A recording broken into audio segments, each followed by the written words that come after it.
You straight up cuckooed that dude, bro. Oh my God. You've got all your Charger gear on because I look good. I got big energy every day. Let's go! And he is dicked. Blind squirrel finds a nut every once in a while. That's right. You have to love what you're seeing on tape if you're a Chargers fan, especially for the future with Justin Herbert on the move and throws and touchdown. Players, coaches, staff, fans, together we can create something truly special. Stay tuned for some good content.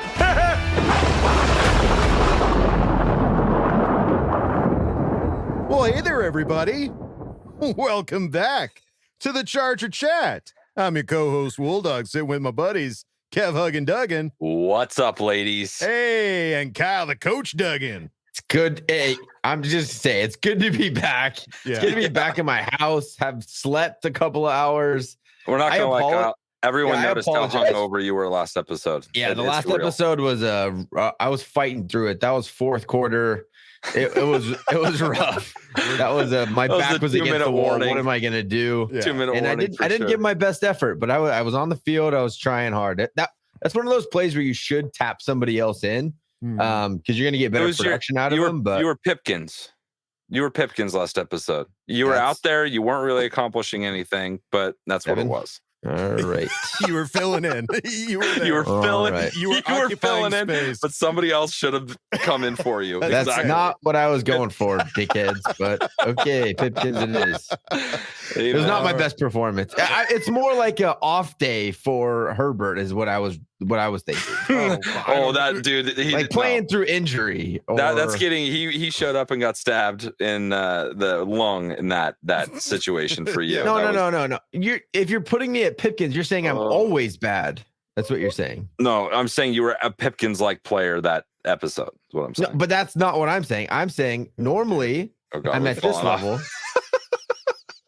Okay, whatever. Moving on. That's the intro. The podcast. All right, folks. So welcome Call me Pipkins to another episode. This is the Pipkins heavy episode, and we've got plenty to talk about. There's been some great news going around. There's been some interesting sightings as well, and our coach has been talking to people that he isn't normally talking to. We don't normally hear a coach talk to these kind of people, so it's we took away a lot of information from that. We picked up another player. Ooh, that's pretty exciting. So let's start it off with this premonition that came out. I couldn't believe it. The similarities were insane. I'm calling it the prophecy. It has been foretold. Yeah, I wish I could credit the person who actually found all of this information and put it. It's been handed off to so many people wildfire at this point. now. It's been literally people have taken it, made graphics that has exploded. So whoever came up with the original thing, we applaud you. Yeah, good on you. You're our warlock. Yes. So you are Moses. You are Moses. There you go. That's a follow us. That's a shamelessly positive version. Lead us to the promised land. Yeah. Let's part the seas and let's make our way to the Super Bowl. So what we're referring to, folks, is somebody found out, or at least pointed out the information that if you look at what happened with the Buccaneers this last season, the Super Bowl winning Buccaneers, I should say, Buccaneers went 7-9 in the previous season. So not last season, the previous season, Buccaneers went 7-9. Well, the Chargers went 7-9 last year. Yes, they did. So that's one comparison. You go, okay, well, a lot of teams go 7-9. Tell me something I don't know. Okay, put this in your pipe and smoke it. Last year, Buccaneers drafted an offensive tackle with the 13th pick. What did we do, Adam? I believe we drafted a tackle with the 13th your ass pick. we did. So a damn fine one at that. So people could go, well, 13th pick offensive tackle. I 7-9. Those come happen. on. That's no prophecy. Yeah, come on. Give me something else. I'll go, all right. You still got that pipe? Socks. I got some stuff for you. I'll bring that pipe back out. Hold on to your socks. I'm about to blow them to the other side of the room. Buccaneers also drafted a defensive back in the second round who's named after a dad that played in the NFL. Wait, that's prophecy. Whoa, who was our second round pick? A Samuel? Asante Samuel, a junior. Wow. So, all right. So we've got some draft pick similarities, record last year similarities. But there couldn't possibly be any more similarities, could there? No. Oh, yes, there is. The Tampa Bay Buccaneers played this last Super Bowl at home, which I believe was like a first. It had never been done before. Never been done before. That not only is there a team playing in their home stadium, but then they actually win. Never been done before. Where is the Super Bowl occurring this next season? Motherfucking SoFi. SoFi Stadium. So the only thing that's not been connected at this point is that, so technically by this prophecy's calculations, we will be winning Super Bowl 56 at SoFi Stadium. And the fact that the similarities between the Buccaneers and our team from last year to this year is so dangerously close, I am all but certain this is going to happen. Well, it was not that close. I mean, said it was. They went from Jameis Winston to Tom Brady. That's a pretty big jump in difference. We went from Justin Herbert to Justin Herbert. Well, we had the same guy. No, we went rookie Herbert with a COVID offseason. We went rookie Herbert to sophomore Herbert with a full 2.0. Touche. That's give you that. So pretty wild that there's so many similarities between Tampa Bay Buccaneers last year and where the Chargers are doing this year. Man, if our first two picks play like Wirfs and Winfield, we're in good shape. Oh hell yeah. Big time. And by all accounts, they really should. There's no reason why these guys shouldn't be stepping up. These were the guys that we wanted. So if it doesn't work out, it's our own damn fault for wanting them in the first place.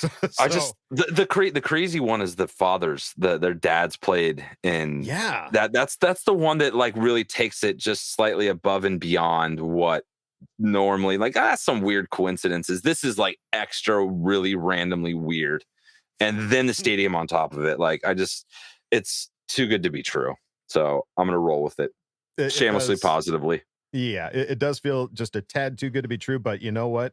This is the Charger Chat, folks. We are shameless. Yeah, that's what we do. This is right up our alley. Everyone has to know this is going to get us hyped up. Yeah. So I wouldn't be shocked if Kevin was the one really behind this and he's just not taking credit. Just like the puppet master in the background. No, you're like Charlie on It's Always Sunny in Philadelphia. You've got paper on the wall with lines, and you're like the string. Yeah.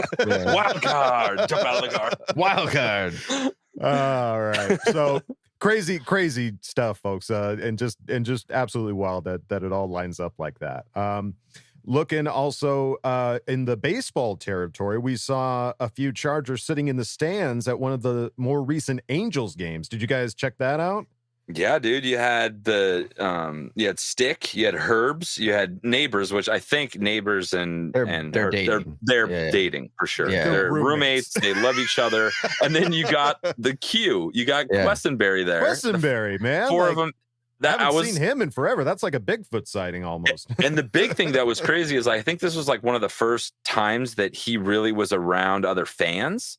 So like there's video online where they would show basically him coming out of the stadium and all these people started to like surround him. And he's just like, there's one TikTok somebody posted of him like being like, okay, he just wasn't ready. Yeah, for, like, he didn't have to deal with that last year because there was no one in the stadiums. Yeah. Not even a little bit. And it's like the trajectory is crazy. And the fact that we're kind of seeing it now, it's like, dude, you are Hollywood Herbert. This entire city loves you. And we're excited. They're not I would prefer if they'd have went down to San Diego for a Padre game, but I'll take the Angels.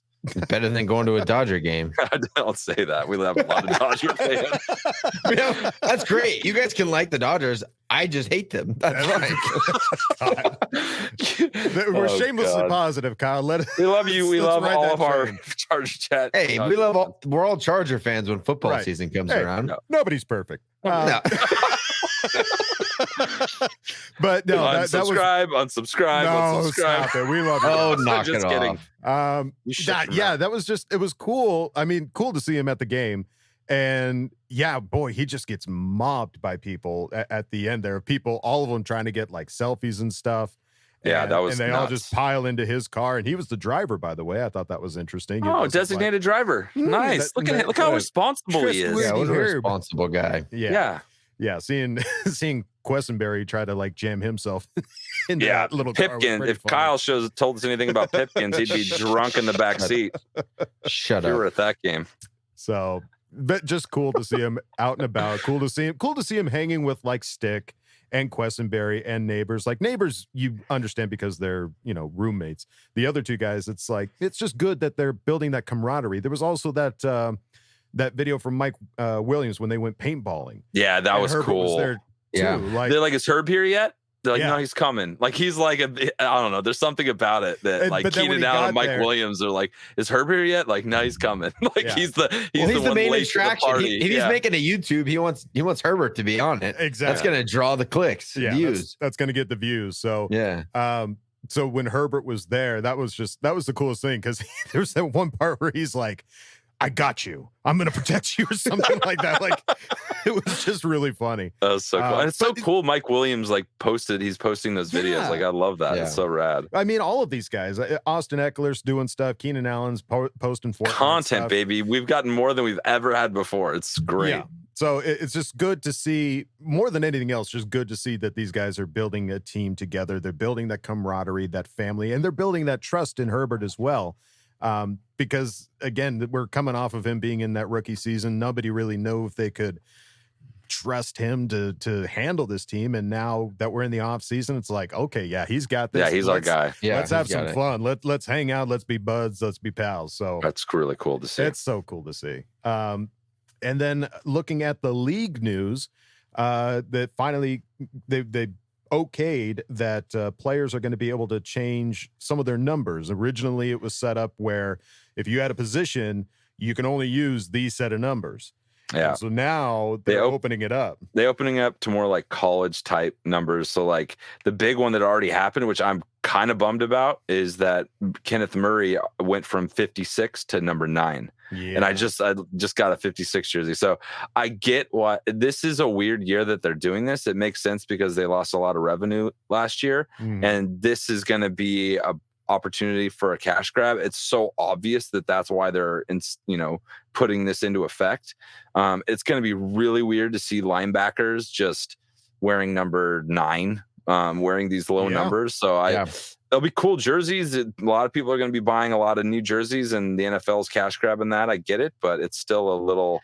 Well, it's running backs, defensive backs, and linebackers can all be 1 through 10 now. Yeah. And that is college, and that's like a big deal. And these guys have their number forever, and then they have to switch. I was never a big number guy, but I think it's kind of cool. It'll be fun to see. Weren't you number 1 in high school? Yeah. Yeah.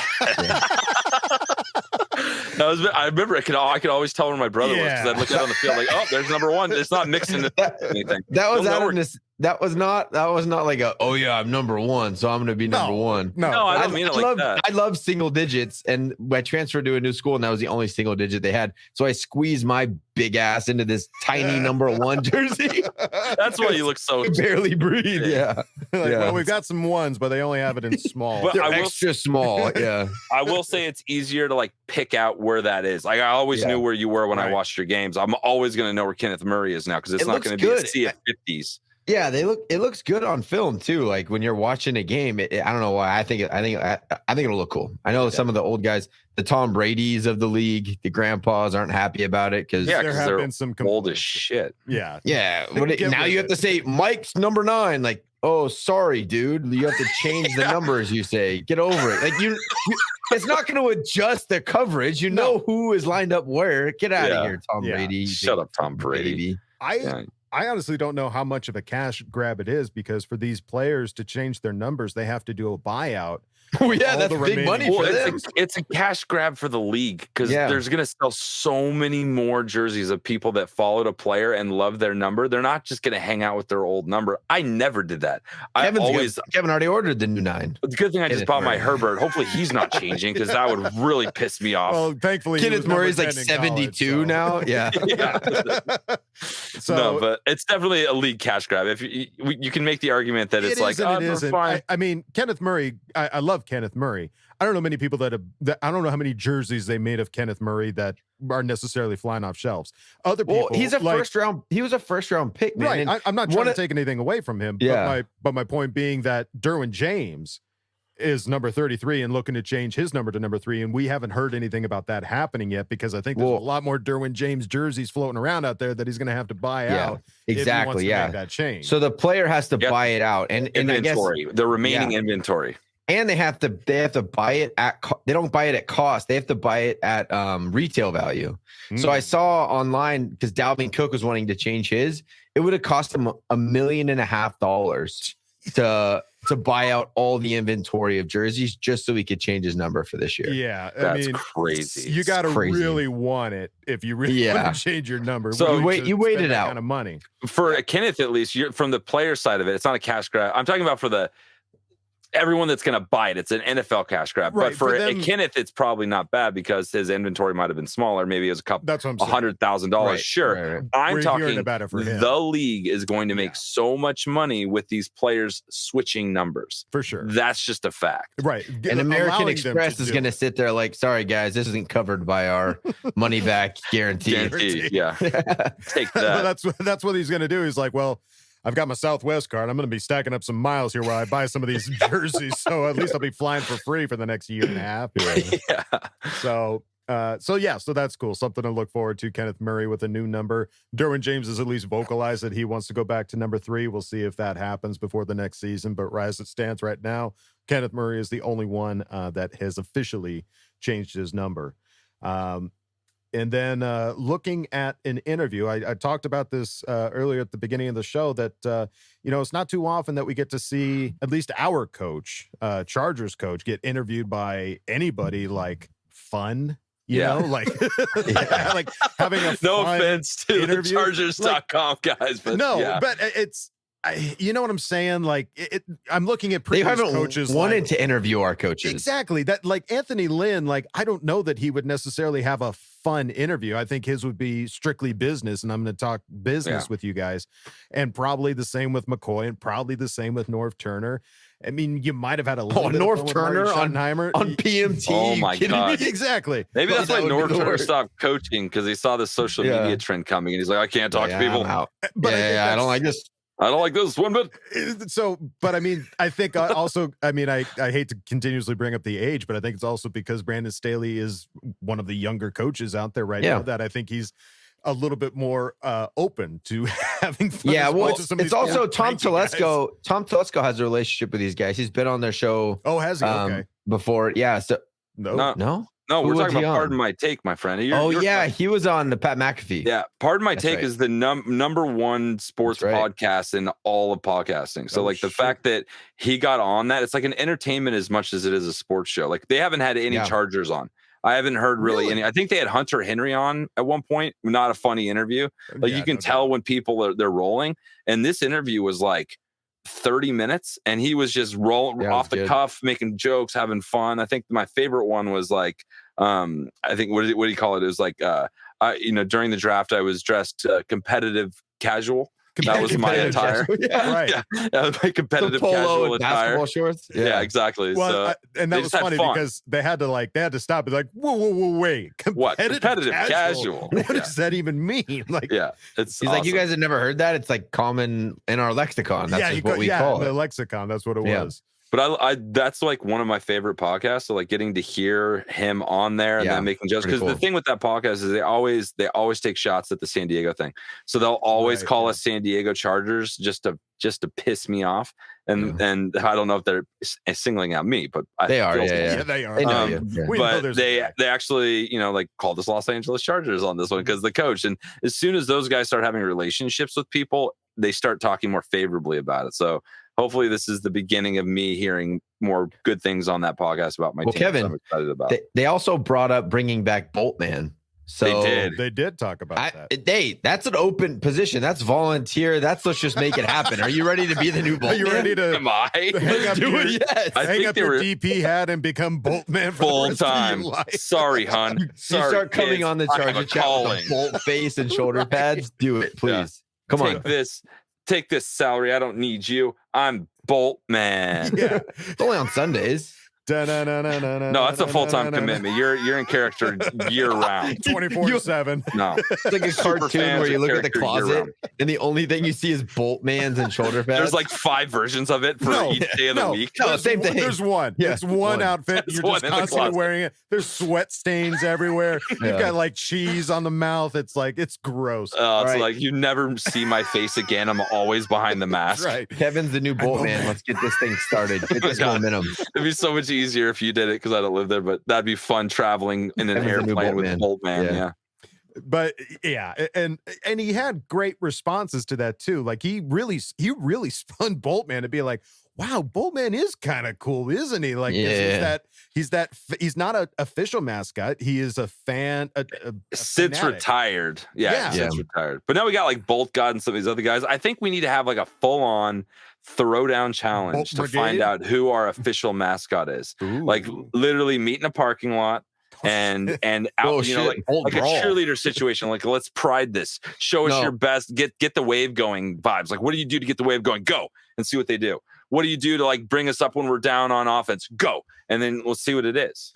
Sounded like a Zoolander dance off or walk off. You know, in Zoolander when that's what it sounds like. You get in your best attire and we're gonna have a walk off. Hansel's so hot right now. Hansel's so hot right now.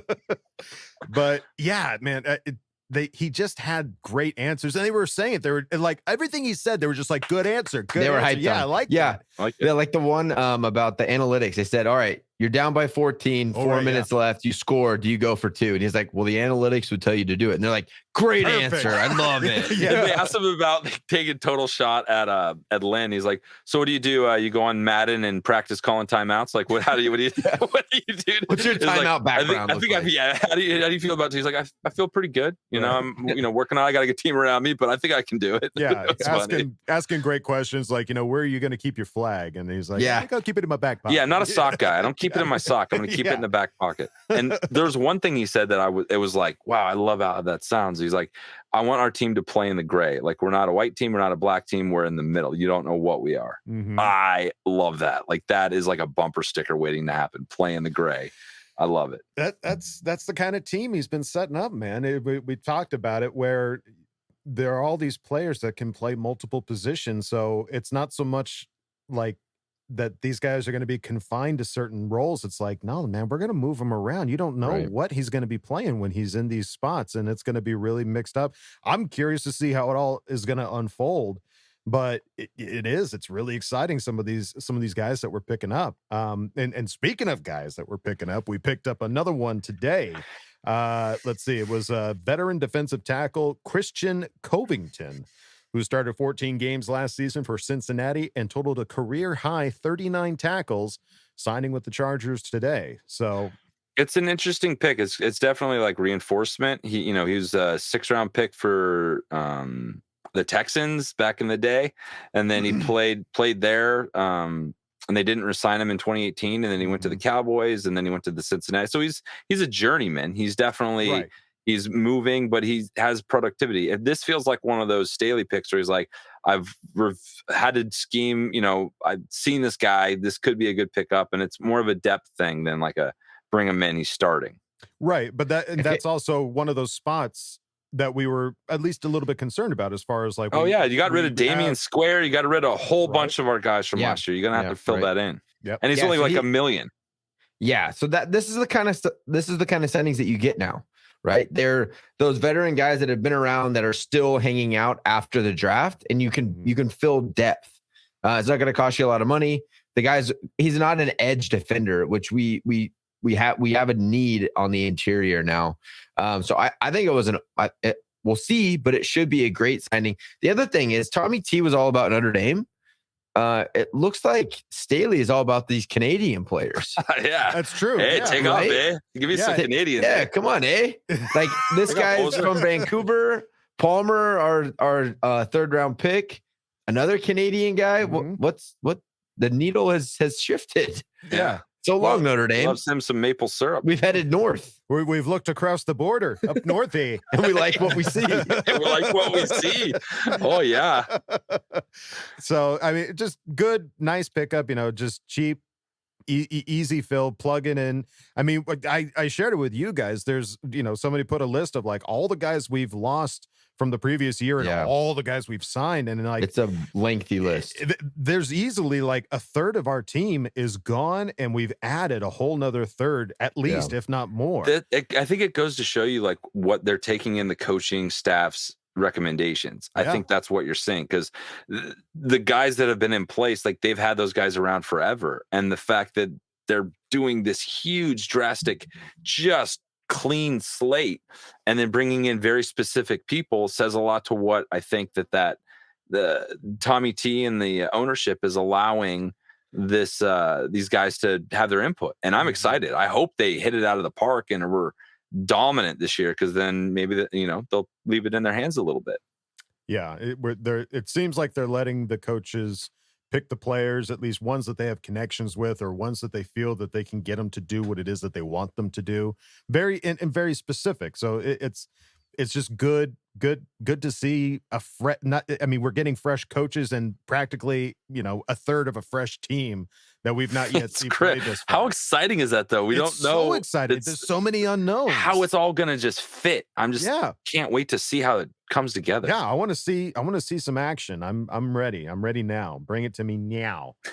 Give that man it now. Give it to me now. All right, folks. Now it's time to head on over to Coach's Corner. Great moments are born from great opportunity. All comes down to today. You take this helmet and you put it right in his numbers, okay?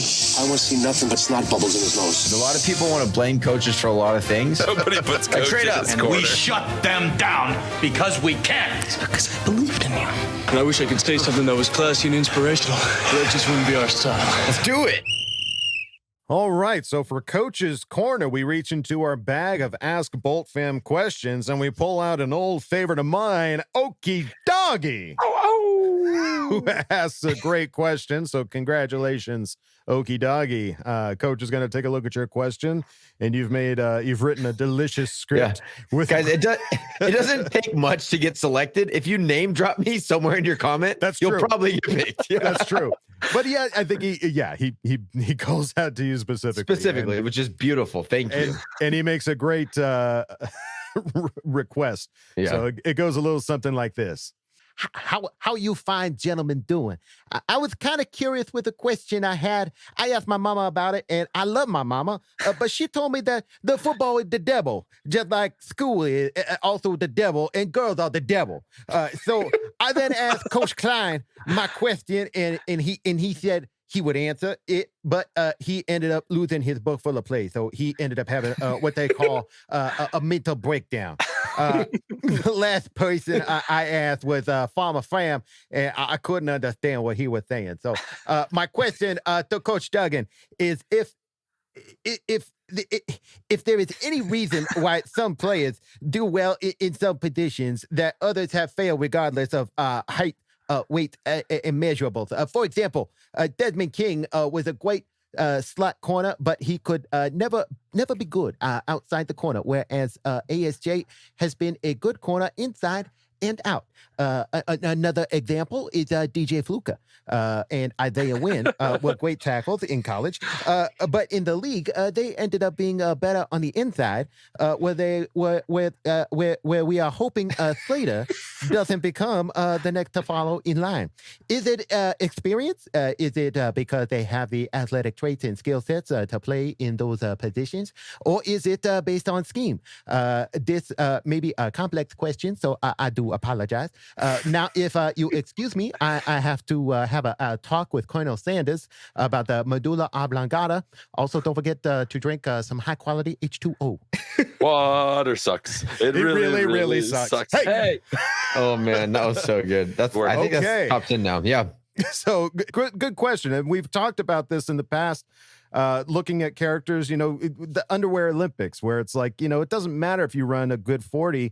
How do you play football? Like how well do you play? So some great questions. What do you think, Coach? Yeah, this is a really good question. And it's kind of hard to put into to answer it directly, because I think it's very based on these specific situations. So what I would attribute most of it to, especially on the offensive line, is the ability to take in information and obviously scheme and fit. There's differences between what's required of a college level athlete and a professional level athlete. Everyone looks at the quarterback and says, hey, it's going to take him a couple of years to adjust to speed. The same thing goes for these linemen. And some of them, like Justin Herbert, can adjust really fast and is ready to go. And some of them, it takes a few years, and some don't get that chance. So instead of becoming a backup, they get bumped to another position. And I think that that's where there's a little bit of difference from quarterback to these other positions. Take TJ Fluker. He played tackle at Alabama. We brought him in to be a tackle, and he never picked up on it. He wasn't able to do it fast enough for a first round pick. So what's different between lineman and quarterback is you can go play another position. There's different responsibilities from a guard than there is a tackle, especially in pass protection. You have a lot more help. You're not going against the fastest in the league. You're going against big, strong interior linemen, and you have help from your center and your tackle based on where you're sliding left and right. So I think on the offensive line, it comes down to, are you the best of the best at that position? If you don't hit that, then they just move you around. Now, when it comes to corner, whether that's a little bit more of a difficult answer. Why some guys can play inside in that slot nickel corner, and some can only play on the outside. Some can do both. I think a lot of that comes down to comfortability and scheme fit, right? So if you're running a lot of man-to-man, there's not a whole lot of carry. I mean, there's not a whole lot of difference. When you're running a zone like the Chargers did a lot, which Desmond King was a part of, playing the deep third versus playing the flat is significantly different. So playing the deep third means you're dropping back. You're hopefully not defending a pass inside of 12 yards. So you're carrying all the deep balls. So you're having to be really good in open field space. Whereas when you're playing the flat, you're down close to the line of scrimmage. So you're up at 10 to 12 yards, and you're mostly attacking underneath routes. So that it's just a very different route to be playing. So in the cover three, it's significantly different. Also, in man-to-man coverage, say you're on the outside, you know based on alignment where a route most of the time is trying to go. So when you're on the outside, you have a little bit of an advantage. When you're put in the nickel or in that slot against the number 2 receiver, right, counting from the outside in, the number 1 is the furthest receiver out. The number 2 is inside. That guy has a two-way go. He could run across the field. He's so close towards the tackle that he could still release on any of those outside routes, any of those odd routes. So he's not jammed. It's completely wide open. So there's just a lot of different stuff that goes into each position. It's hard to say why exactly one guy can do it better at one position and not do it at another. A lot of it also comes down to, I mean, as in your work, wherever you work, whatever you might do, okie doggy, whatever you do, you're specialized at that one thing, and it's not easy to learn multiple positions, right? It's easy. Your coach tells you, hey, you're going to be a nickel corner. You go learn everything about that. You're studying the way that those slot receivers run routes, and then you get bumped to the outside. It's a completely different feel. It takes a very unique player to do both. And that's why you draft a guy like Asante Samuel as high as you do. A guy that can do both and be versatile is very difficult to find. That's why they have so much draft capital. So this is a very complex, difficult to answer. The main things I would say is, one, not all players have the mental capacity to be able to learn multiple positions. And so when they go to a team, they're already pigeonholed to play one position. So that's where they go. 2, they don't pick up quick enough in a certain spot. So they get moved around to see where they might fit better. So it's hard. That's why it's hard from a draft class. I don't know what exactly they were decided to be when we drafted them. For Asante Samuel, he's expected to be an outside corner, I think, this year. He's not expected to be the slot guy. And they're going to get a great shot at doing that, right? And Rashawn Slater is going to get every opportunity to be that left tackle. But if it doesn't work out, you bump him in and you bring somebody else in. And I think that's why it's different than when you see a quarterback that just doesn't pay out, he becomes a backup. a tackle that doesn't really pay out as a tackle for whatever reason. The speed at this level of those edge rushers, whatever it might be, that like you said, the scheme that they run at that team, it doesn't fit. Then you just they're puzzle piece that you can move around. A quarterback is a quarterback. They're not most of the time, with the exception of apparently Tim Tebow. You're not going to pop him to another position. And who's the Saints one? Is it Taysom Hill? Yeah, exactly. Yeah. That Tebow thing, we didn't talk about that, but that's crazy. Hearing Tebow go and them wanting it, like not just like, boy, there's nobody else out there. Like the Urban Meyer Tebow love affair is just crazy. Sorry to get away from coach's corner, but that's just creepy. But that was part of the point. So yeah. And Staley's been very vocal about wanting these kind of players, like wanting those versatility players. So knowing that these guys can handle in those different positions is you already know that that these guys are at least capable of those types of positions. So whether or not if they'll exceed or excel in one position over the other, it just depends on where Staley decides to put them for each play, right? Right. Yeah. As long as they excel at one, right? Yeah. Like, I don't know. Sometimes it's different in every situation. I don't know why sometimes it works and you're good at this and good at that. Sometimes that's just where they excel in doing those things. But as long as they excel in one thing, it's a good draft pick. So I think that both of especially our first two guys, I think this comes in for the majority of the time, this kind of situation where, hey, why is he now a slot corner? Why is that guy now a guard? Those are for your third, fourth, fifth round picks. You're trying to get them on the field, and they have to learn multiple positions. And then it's like, whoa, that guy, I thought he was going to be a tackle, now he's a guard type of thing. All right. Well, there you go, Okie Doggy. You get a mouthful from Coach there, explaining it all to you, and that medulla oblongata can soak it all up. Excellent. Well, thank you, Coach, for diving into that. It's time now that we move over to Bolt Insight. All right, guys, we are lucky to have the one and only Jamie from the Lightning Round podcast. Thank you so much for coming on, Jamie. Oh, you're very welcome, Kevin. Thanks for the invitation. Always happy to do these. Awesome, man. We're so pumped to have you. So what we like to do whenever we're talking to somebody for the first time is to kind of see like how you became a Charger fan and how it's specifically like how the Lightning Round got started. Well, I've been living in San Diego since I was about 4 years old. Excuse me. So almost 40 years. And I became a Charger fan when I was probably 9 or 10 years old. And I would say what hooked me was watching Junior Seau. Watching him hurdle linemen to make sacks, blow up running backs in the hole. That's what got me hooked on the Chargers. And then from there, it was just putting up with the pain and the misery and the frustrations and and the occasional peaks and valleys. And that's kind of what got me hooked. That's awesome, man. Yeah, the Junior Seau was definitely a gateway for a lot of people. That was like when I was going into Pop Warner, it was like, all right, what position do you want to play? And it was like, okay, 55, I want to be a linebacker. Even though I was not a linebacker by any means, he was definitely a gateway and kind of brought a lot of people in. So that's cool on that. And how did the Lightning Round come about? Because that was like a staple podcast for one of the longest running that I know of. So how did that come about? So Garrett and I met. We were both writing for a website called Bolt Blitz at the time. And they were doing meetups in town, and we met at a meetup. And I was also working with the owner of the website, doing the Bolt Blitz radio show, driving out to Alpine once a week to do a radio show. And things kind of started going sideways with the website. And Garrett and I kind of connected at the meetup. And he reached out to me. He was like, "Hey, I'm a sound engineer.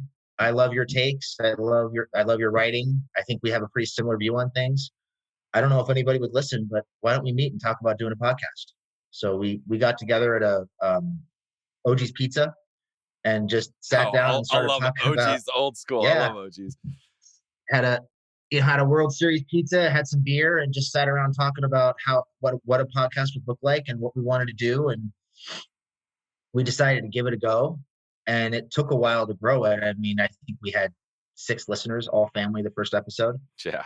Just kind of grew organically by word of mouth. We promoted it on Twitter, but we weren't advertising or anything like that. And it just kind of gained its own momentum and snowballed and became this awesome, beautiful thing that we built that we're super proud of. And it was pretty amazing. I mean, who would think that anybody would want to listen to two nobodies that they've never heard of before do a podcast talking about the Chargers? But it caught on quickly, and it grew really well, and we just had a blast. It was just an amazing experience, interacting with the fans, getting to interview some players. Just everything about it was just amazing. It's awesome because you guys definitely set like the benchmark. Because like it's funny, everyone will be like, "You guys are great. We love your podcast," but lightning round. It's like every time it's like you guys are doing such a good job, but you're not lightning round. So I was like, all right, well, if we're getting Jamie on here, I got to talk to him, the OG Charger podcast. So, and you guys have been doing it for so long, and you've seen like the shift, the change, the LA thing and all that. Talk a little bit about like what the fan vibe has changed over the last, 5 or so years of what you've seen. I would say biggest thing is the division between LA and San Diego, and the fact that still hasn't come together. Just the weird anti-Spanos stuff, which I kind of resonates with me in a lot of ways because I am a San Diego fan. Yeah. And then the need to defend everything Spanos does on the LA side, and just the way both sides constantly attack each other. Yeah. It's kind of crazy. But on a positive note, it's very much an international fan base, and it seems like it's growing. And there's a real thirst out there for information about the team. Yeah. So you guys are in a good space to be able to attract people from all over the place. I mean, when we had our app for the podcast, we were getting voicemails from people in Denmark and Tokyo and Mexico and Spain, like really seeing how big the fan base is and just how spread out it is, and how hungry they are for the information. It's pretty cool. Yeah, it's awesome. It's like we do these fan focuses where we'll talk to people on Twitter, and I don't know where they're from. Every time we get somebody, no one's from California. It's like North Carolina, Utah, like everyone's all over the country. So it's kind of cool to see this. Like, it makes sense why not everyone's in the stadium, because no one's even close to the stadium.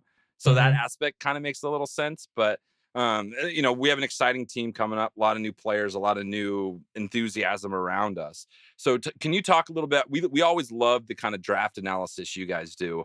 You really go in depth and you break players down, and we love your takes on that. So I would love to, kind of have you kind of pick apart some guys for us and kind of get your takes, because everyone leading up to the draft was like, there's a couple guys to keep an eye on, and we just talked about them over and over and over. But now we've landed some of these really great potential guys. So I just want to kind of pick your brain on a couple. So the first one, like, what were your initial thoughts when we, Asante Samuel, when we landed him in the second, and then what you think he's going to do for our defense? Well, I think Samuel's a fantastic player. I mean, he has really, all the traits you look for in a corner. He has the flexibility of being able to play inside and outside, although I think he will play boundary corner for the Chargers. He's quick. He's explosive. He's really fast in and out of his transitions. The hips are so fluid and the feet are so quick. He breaks on those underneath passes so quickly, and he just seems to know what's coming when he's got the ball in front of him. And he flashes some really good ball skills. He's also got the ability to hang with receivers deep, super competitive with the ball in the air, which I love. Doesn't have the high interception totals, but a lot of ball production in terms of breakups, pass breakups. And he's a guy who he's going to fight from whistle to whistle. He never gives up on a play with the ball in the air. He obviously fell because of his lack of prototypical size. Yeah. But he plays, it's a cliche, but he plays a lot bigger than his physical stature. He's a rough, competitive kid, not afraid to tackle, which I love. It drives me crazy watching corners who very clearly don't want to make a tackle. Yeah. Divers. And he shows the ability on tape to make form tackles, really blow guys up and take them down, be a kind of a knockdown, drag down tackler. There is some flash of ankle biting on his tape, but it's not super troubling, and he's not afraid of making contact, which is a good thing. I would say that he can be a little bit too competitive with the ball in the air sometimes. And there are times where I wouldn't say he panics, but he's a little bit too physical and he's drawing a few too many flags. So that's something he's going to have to work on. 5'10", 180. He's probably going to have to get a little bit stronger. Just everybody needs to get stronger when they come into the league. So that's not a knock on him. It's just a fact of life.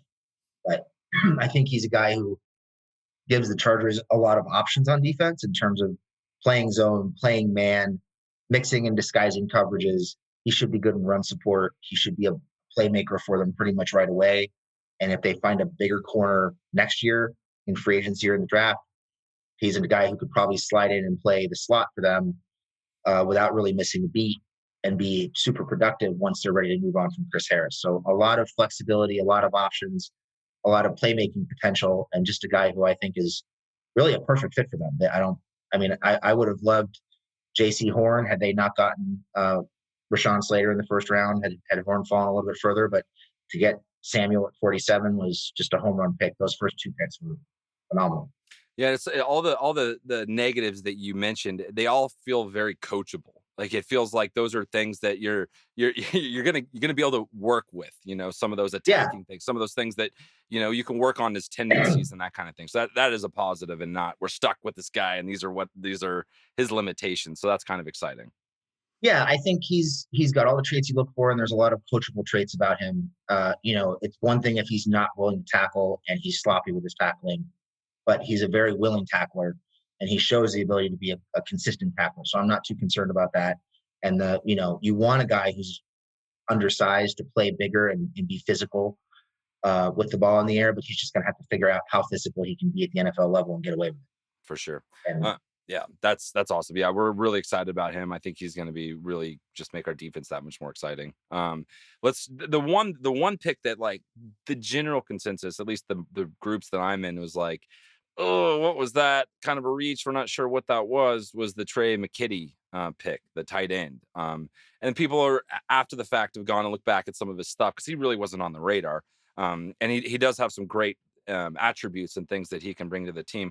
What do you think he can do for our team, and what do you think some of his assets could be for us? Well, to be honest, when I tried to find tape on him immediately after the draft, I had a hard time finding any tape of him catching any passes outside of highlight reels. And I don't like to use highlight reels for my draft analysis, but he's a willing blocker. He's a skilled blocker. I wouldn't really call him a guy he's not a bulldozer. He's not going to move guys off the line, but he is able to hold his ground and open up holes. He's sealing off running lanes and things like that. So he will help as a run blocker. And I think in terms of his pass receiving, again, I don't like to rely too much on highlight film, but that's all I could really find on him. And he is a good athlete. He does show decent body control and the ability to run pretty good routes. And he makes plays at all three levels of the defense when the offense is willing to throw it to him. It's just so few and far in between that it's hard to get a read on how that translates to the next level, because none of the offenses he played in really used him that way.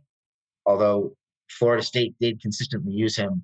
Basically, anytime they were inside the opponent's 30, they'd use him as kind of a jump ball boundary guy or in the middle of the field. So there is a red zone kind of flavor to what he does. He could add some explosiveness in the red zone, which is a good thing. And he seems like he has a good feel for when he's open and finding, kind of holes in the defense, soft spots in the zone, so to speak, and sitting down and giving his quarterback a big target. And he catches the ball with his hands. He seems to have pretty strong hands. Yeah. Although the one film clip I saw of him playing for Georgia, he got one pass thrown his way and it clanked off his hand. So who knows how consistent that is. Yeah. I would say that's the one pick that you kind of scratch your head about a little bit, just because, Tom Telesco even said we view him as a blocking tight end. So we're using a, kind of a premium third round pick on a blocking tight end in a situation where you should be looking for a borderline starter. Yeah. And we're talking about drafting a third tight end in that spot. I wasn't thrilled with it at the time because I wanted a pass rusher at that point, and I thought there were a couple good ones available. They wound up getting one of the guys that I wanted with their next pick, who we're going to talk about in a minute. Yeah. But I guess McKinney's kind of a wait and see. There are some nice athletic traits. His hands do flash pretty strong at times, and he seems like he could be a good red zone weapon.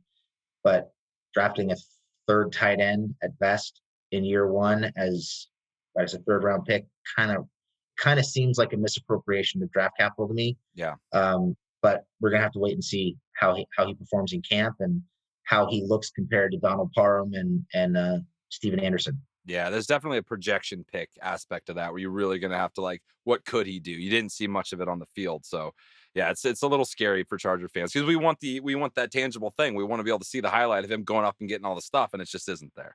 So Right. and like you had mentioned, the Chris Rumpf pick, the 4th round, I think that's, exciting we got an edge rusher, which everyone talks about. We need to reinforce that, not having Melvin Ingram back or not certain if he's coming back yet.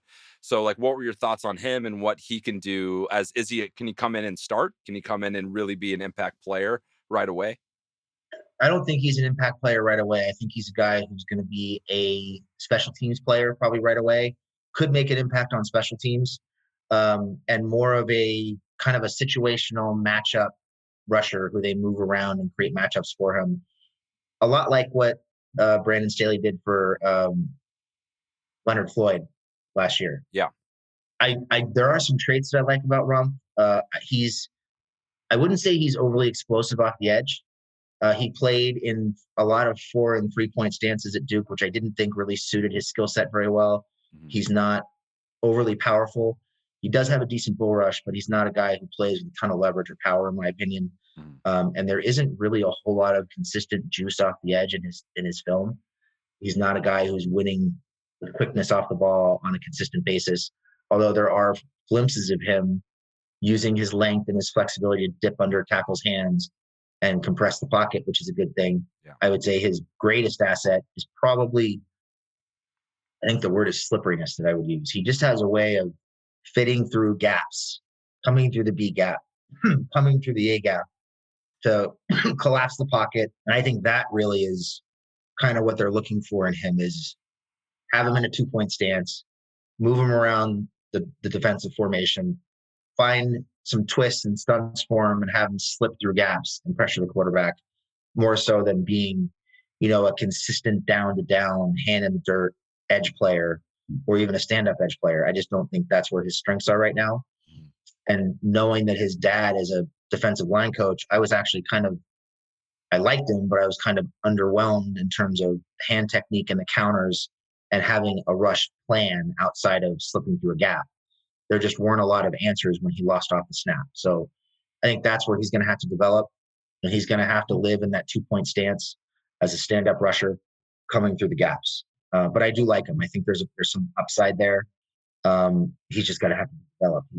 He wasn't developed very much at Duke, and I would have thought that his dad would have developed his hand technique a little better, being that he's a defensive line coach. It just wasn't there on tape.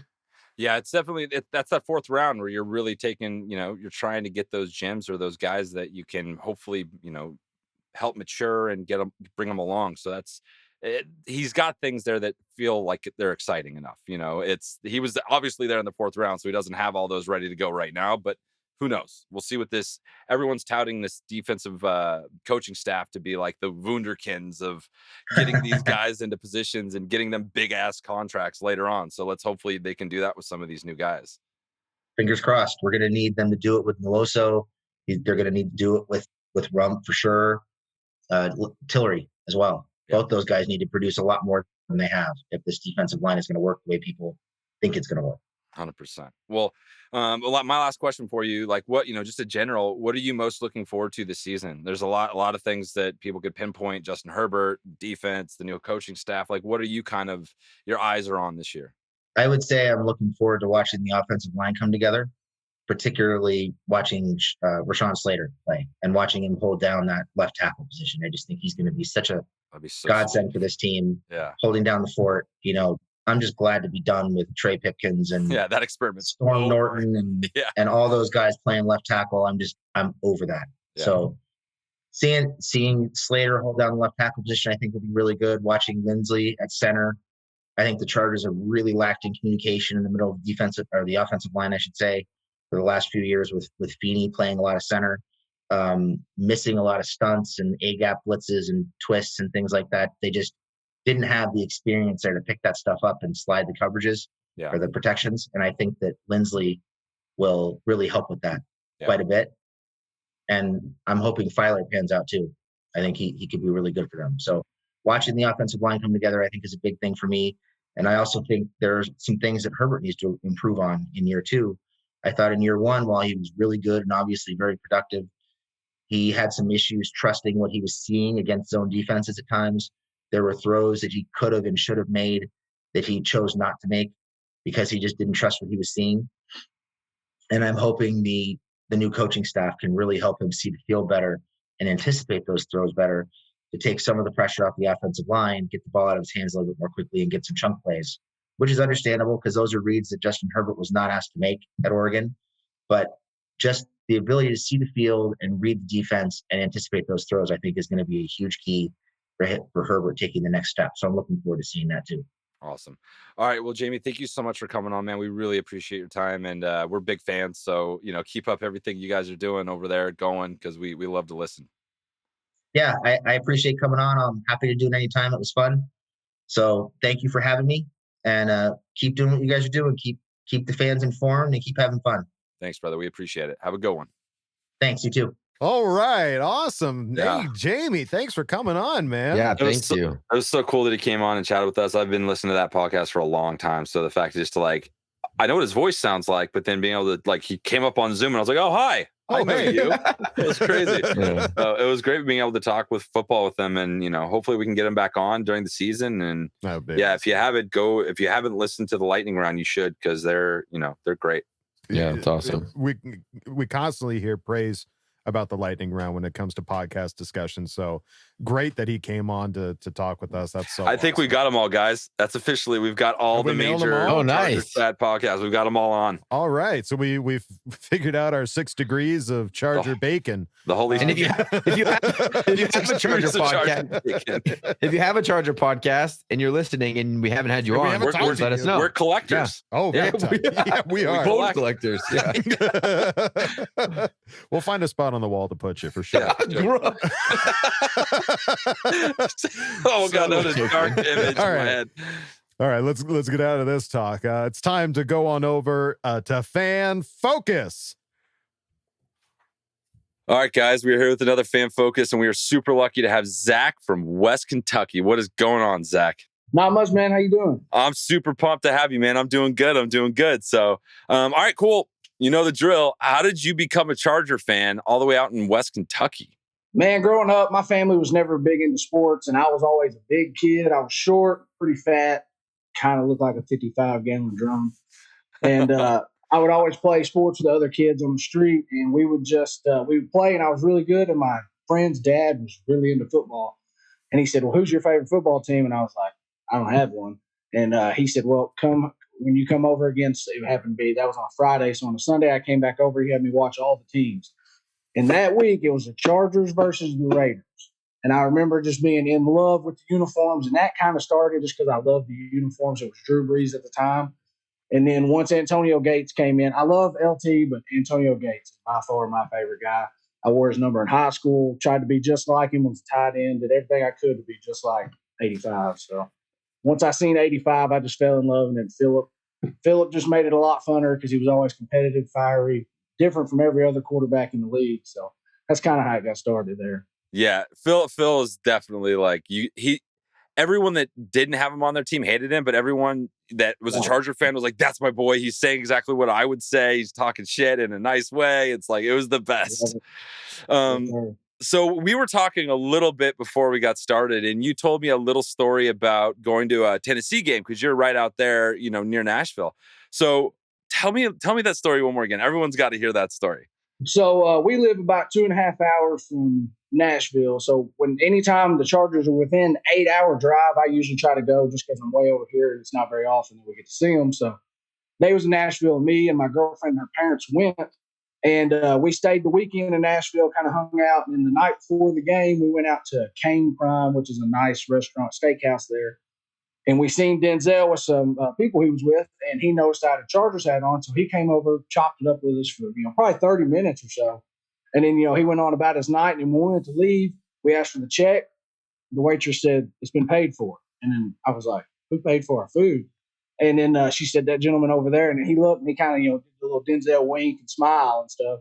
And so that was real cool. And then we went to the game the next day. And, of course, that was a game where we lost on the goal line. Melvin Gordon fumbled. But I'd been wearing my DP jersey. That was my favorite player on the team at the time. Even though we had Keenan and everybody, I just loved Denzel's personality. Yeah. So after the game, we was right behind the sidelines, and he seen that I was wearing his jersey, and he kind of pointed at me, and he recognized me from the night before. I walked down to the field. He threw me his game-worn gloves and dapped me up and said, hey, come down to the family meet and greet on the side parking lot.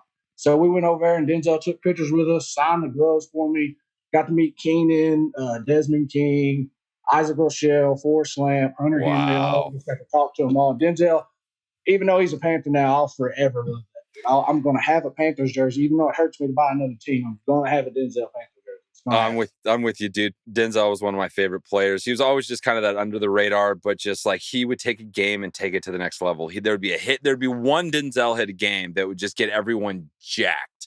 Yeah, and I didn't care for Coach Lim, but like what he said, when he's well, he's hell. Yeah, exactly. That's a tattoo right there. But yeah, I'm gonna miss him in Carolina. But that kind of is a good segue. We got some new guys in. We got a fresh new team, buttload of new talent coming on this roster. So when you were watching the draft, what was one player that you saw that we drafted that you were like, okay, I'm really gonna I think this could be good for our team? Oh, Rashawn Slater. Like it's everybody, a bunch of people wanted, like, I get it, one of those corners would have been great because lockdowns kind of brings, Staley's thing when he had Jalen Ramsey, like one half of the field was shut down, basically. Yeah. And, but Herbert can't do nothing if he ain't got time. Like last year, nobody likes PFF, and I get it. But what they're saying is how much he was getting hit, not being sustainable, it's true. Like if he don't got the time, so getting Slater after all they did, I didn't expect the whole nuclear blow up offensive line like they did, but what they did was what needed to be done. Getting him, that just shows we're fully committed, like they never did for Phillip. Really, it was always get Phillip a receiver, get him a tight end, get him a running back, but he needed a line. So I love that pick, but it's hard not to like Asante Samuel Jr. He's just feisty, he's chippy, he don't take nothing from nobody. He's a little dude, but he plays like he's 6'4". He just don't care. No, there was a lot of people saying that hey, Herbert was able to do what he did with one of the worst offensive lines again. Like, that's fine. Just build the defense. Like, guys, that is not sustainable. You need to protect him. You need to get him. He'll get even better, which is unreal to even say that. It's scary to think of what he can be with a better offensive line, because if not, it could have ended up like a Joe Burrow situation. He could have got hurt. And we're so used to seeing Phillip for 16 years never get hurt. I don't know what it's going to be like to have a hurt quarterback, and I don't want to find out either. I love it. I love what they did, so maybe we won't have to find out. We got some studs on the offensive line, and we're definitely trending in the right direction. So my last question for you, man, what are you most looking forward to this season? Are you going to try and go out to a game? Are you going to try and, what are you hoping for? Well, we're going to go. They play at Cincinnati this year. We already bought tickets last year before everything got. As soon as they released the schedule, we bought tickets, but everything got shut down, so we got refunded. So we're going to go to Cincinnati to see him and Burrow play. Awesome. Hopefully it's a primetime game. Yeah. And then every year I go to Kansas City because it's a 6.5-hour ride. And I've been to plenty of stadiums, but it's kind of when Kansas City's loud and it's rocking and it's packed, it's hard to beat that place. It really is. It's a football atmosphere like never before. Like I've been to Tennessee Volunteer games and stuff, and that's pretty rowdy there to watch UK football play. But Kansas City is hard to beat. So I'm just ready to go see live in-person sports, and I'm just ready to see my guy Keenan just go off. Like I can't imagine another year with Herbie, what he's going to do, and I feel like he's going to be a focal point because Staley's always saying, "Hey, we're going to go by what our best players can do." So I can't even imagine what Keenan's about to do. He's about to all that them sleeping on him is going to quit this year. It's got to. I love it. I agree. And hit us up when you go to the KC game, because I go to every home KC game. So we'll meet it up. Man, I'll be there for sure. All right, cool, brother. Well, hey, thank you so much for your time. It was great chatting with you, Zach. And yeah, man, thanks for coming on. All right. Okay, love you. Bye. Okay, love you. Bye. Well, shoot doggy, Zach. Man, that was the best. That was so good. Your energy is all-time Charger story, too. I was glued to that interview, dude. That is so awesome. And what a great story with Denzel, man. It just breaks my heart even more that he's not with the team. I know. Man, what a just a cool thing. His point too about Phil never really having, they didn't decide to build that line around Phil and give him an opportunity. Phil couldn't even run. I know. Like Justin can run a little bit. I understand. Like, okay, we have a weak spot in the line. Phil couldn't move his feet, and we never invested in the line for him. Yeah, I like the Phil shout out anytime we can get it. Zach. I love that. I agree. I love that if there's a game within 8 hours, he's going. I love that. That's crazy. That's yeah. metal. Great That's mentality. metal. I And love everyone it. in San Diego is like, oh, an hour and a half north. Shit. Oh man, that's Dude, far. we'll drive that 4 times. Traffic. Yeah. Zach's like, if it's within half a day drive, I'm there. Yeah, I love it. It's happening. It's going down. Keep it going for us, dude. You're giving us a good name, brother. That's awesome. Absolutely. No, that was so cool, man. Thanks for coming on. I'd love to have you back on, man. That was just such great energy, dude, and perfect for this podcast, man. I love That's it. what It's we are all shamelessly about. positive, brother. Yeah. We'll see you in Kansas City. Positive. So Yes. excellent. Well, thank you, Zach. Now it's time to move over to one of our old favorites, the Craig Experience. Come on in, man. Kick your feet up. Oh, Craig Experience. hello there. Make yourself at home. Got some stuff to talk about, right? Moving on. Well, gang, it was fun while it lasted. Back to reality, I guess. Oh well. CC gang, what it do and what it does. To the rest of the boat fam, what's going on? It's your guy Craig in Texas, and welcome to another edition of the Craig Experience. And now that we have the draft in our rear view, got some very interesting storylines moving forward. And what I want to touch on today is the odd man out. Who's it going to be? Not quite sure, but I'm here to break it down, give you my thoughts. There are a few guys that find themselves in some really awesome situations coming on board to this team. And we'll start with Brandon Hymas out of Nebraska. The dude played, 40 straight games there, which was a school record, I believe. And we all know what the issue with this team is seemingly year in and year out. Durability. So he's got a leg up just right there. Hopefully, he can come in and maybe even potentially push Ode Ibushi for reps at guard because, ironically enough, the dude profiles athletically very similarly to Joe Thuney. And, don't quote me here. Fact check me, actually. I don't think Joe Thuney was an early round pick. So they have that in common as well. So we'll see. He could find himself getting some reps and, whoever wins the spot will have earned it. Hopefully it doesn't end up being an attrition thing because I can't deal with another year of, having a mass unit at any given position. But let's think positively here, right? Shamelessly. Moving on. Larry Roundtree. Yeah. I found myself watching a little bit of Larry Roundtree tape, and dude was tearing it up in the SEC, which is no small feat. And beyond that, if you were to take the name off the back of the jersey and the number, this cat runs just like Mark Ingram. And that would be an ideal fit with Austin Eckler. And then you think about the Saints and how, Kamara and Ingram played together. And then you start wondering, is this what they're looking to do? I know that we want to take elements from that offense, and then the Shanahan offense, which, he also fits in because he's a one-cut downhill, foot in the ground and go runner. And then you start thinking Josh Kelly might be in trouble. And JK is somebody that I liked a lot, still do. He lost some confidence after some fumbles last year and ended up in the doghouse. But dude's going to have to step it up if he wants to stick around. And as far as Justin Jackson goes, this is last year as well. So a year from now, that backfield could look starkly different. We'll see, though.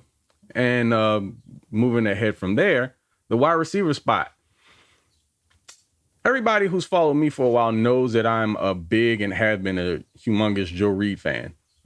If you look at, again, referencing the Shanahan system, how they use Deebo Samuel, that is how Joe Reed should be utilized. Last year, they couldn't figure it out. Seems like the one or two times they did, the dude made plays, specifically one end-around play where he scored a touchdown, and then it seemed like you never saw him again. But, let's get over the past. We're moving forward. He athletically profiles similar to Deebo Samuel, like identical. He's actually a little bit faster, and he's bigger. So if you take those things into account and you move down to a guy like KJ Hill, that looks like the odd man out to me. KJ Hill's known for route running and having good hands. Well, we already have a souped up version of that in Keenan Allen.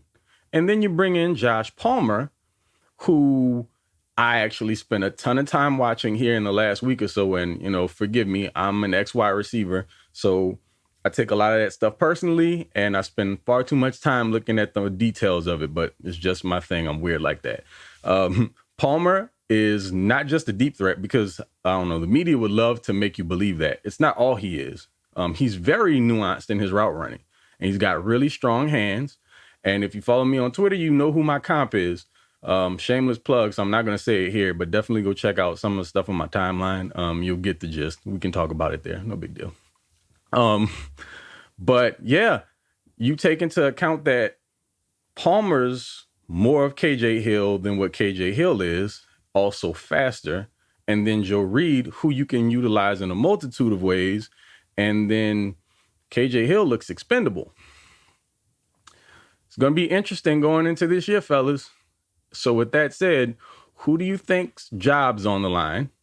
Who's one of your favorites in regards to one of these mid-round guys? And, who do you think ends up getting the most playing time there, becomes most effective? But you know what it is, per usual. Bolt Ganger don't bang. Okay, I love you. Bye-bye.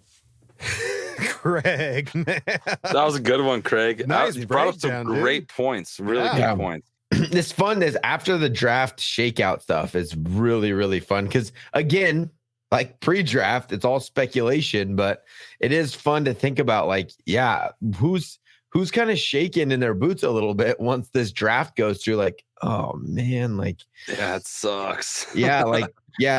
Obviously that guard position, we all think Ibushi is the guy, but in all reality, what are we going off of? We're going off of some opinions of the guys that picked him up, right? Our staff. Mm-hmm. And he had a couple good years and he's progressing in the right direction. And he's only signed to a 1-year deal, if I'm not mistaken. That's not a full blown. We're all in. This is our starting guard. Exactly. Right guard. Yeah. So I do think that Jaimes pick is gonna be. He's gonna have some great competition. I did look it up. Thuney was a 3rd round pick. So yeah, he was not a high round pick at all. If he could turn out anything like that, the 40 straight games or whatever it was is really impressive. He's got some tread on his tires. Hopefully there's not something that's just ready to blow.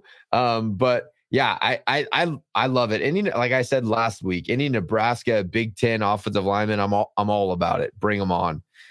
Yeah. And then the Joe Reed thing. Yeah, we didn't see him.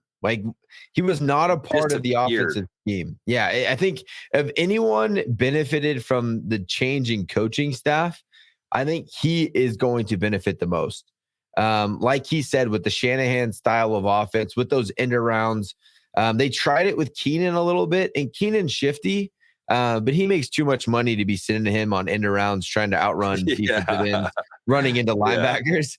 So I do think that Joe, I'm excited. I actually hearing Craig talk about Joe Reed, it makes me really excited for obviously this coming training camp and into the preseason and seeing how he starts to benefit. And I agree. I think KJ Hill, he's getting the boot. Unfortunately, that guy's.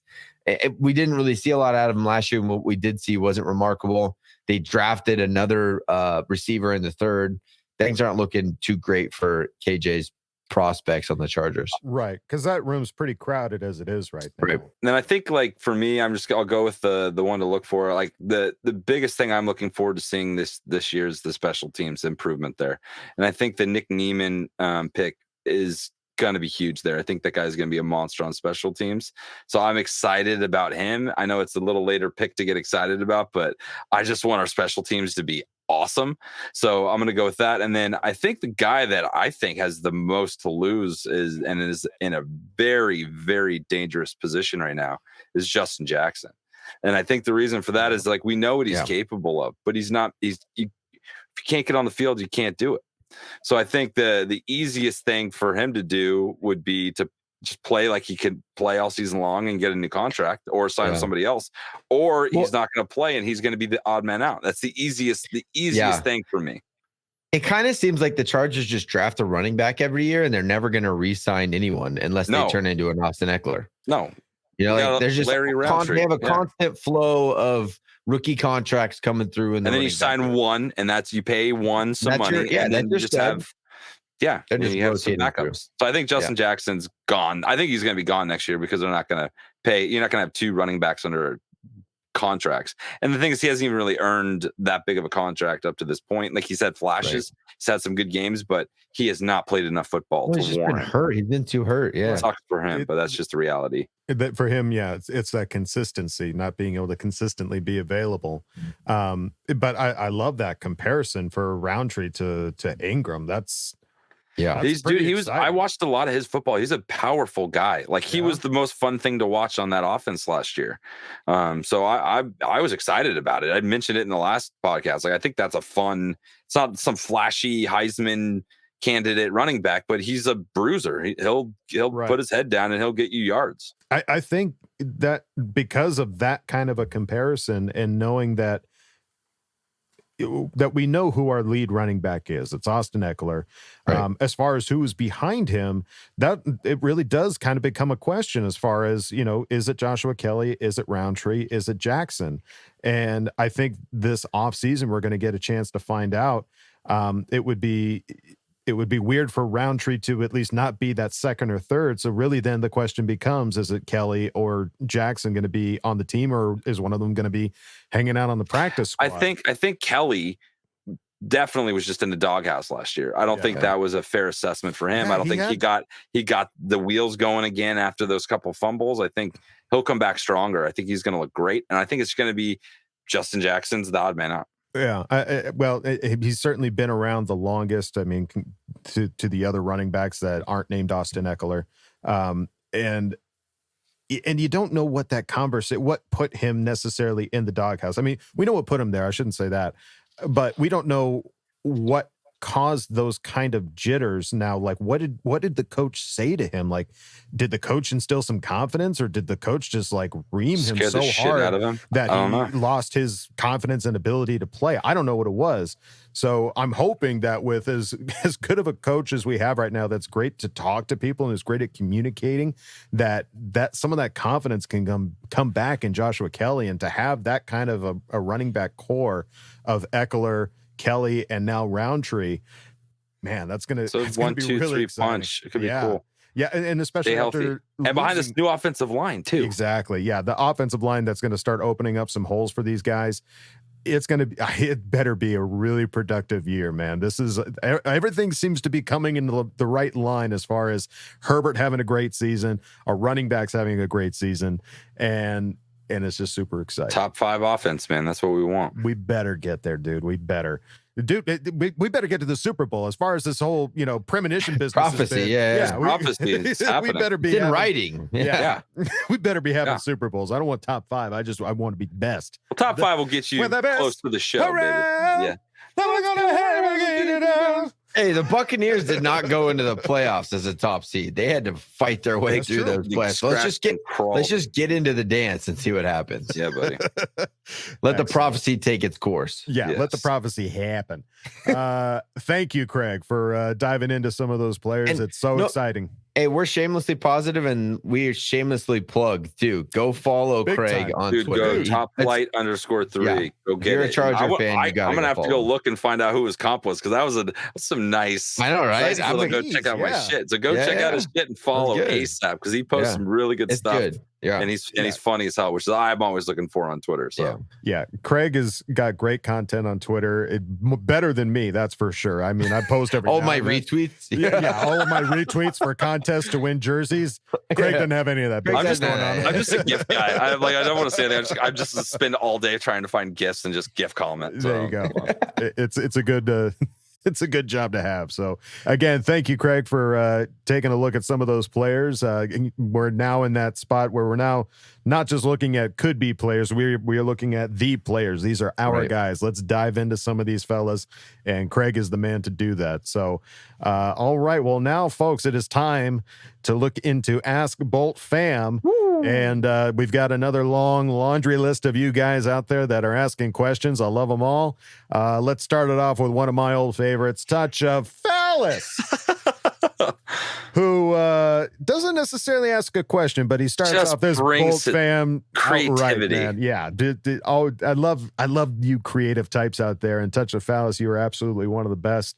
Here we go. Here's a new limerick for you, fellas. Irish voice, please, Adam. Oh, absolutely, Touch of Phallus. I'm happy to oblige. It's called Straight to the Shadow Realm. Damian Wilson is quite a big dude.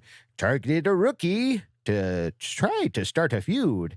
He led with his head, met Herb's shoulder instead, and that man got straight up cuckooed.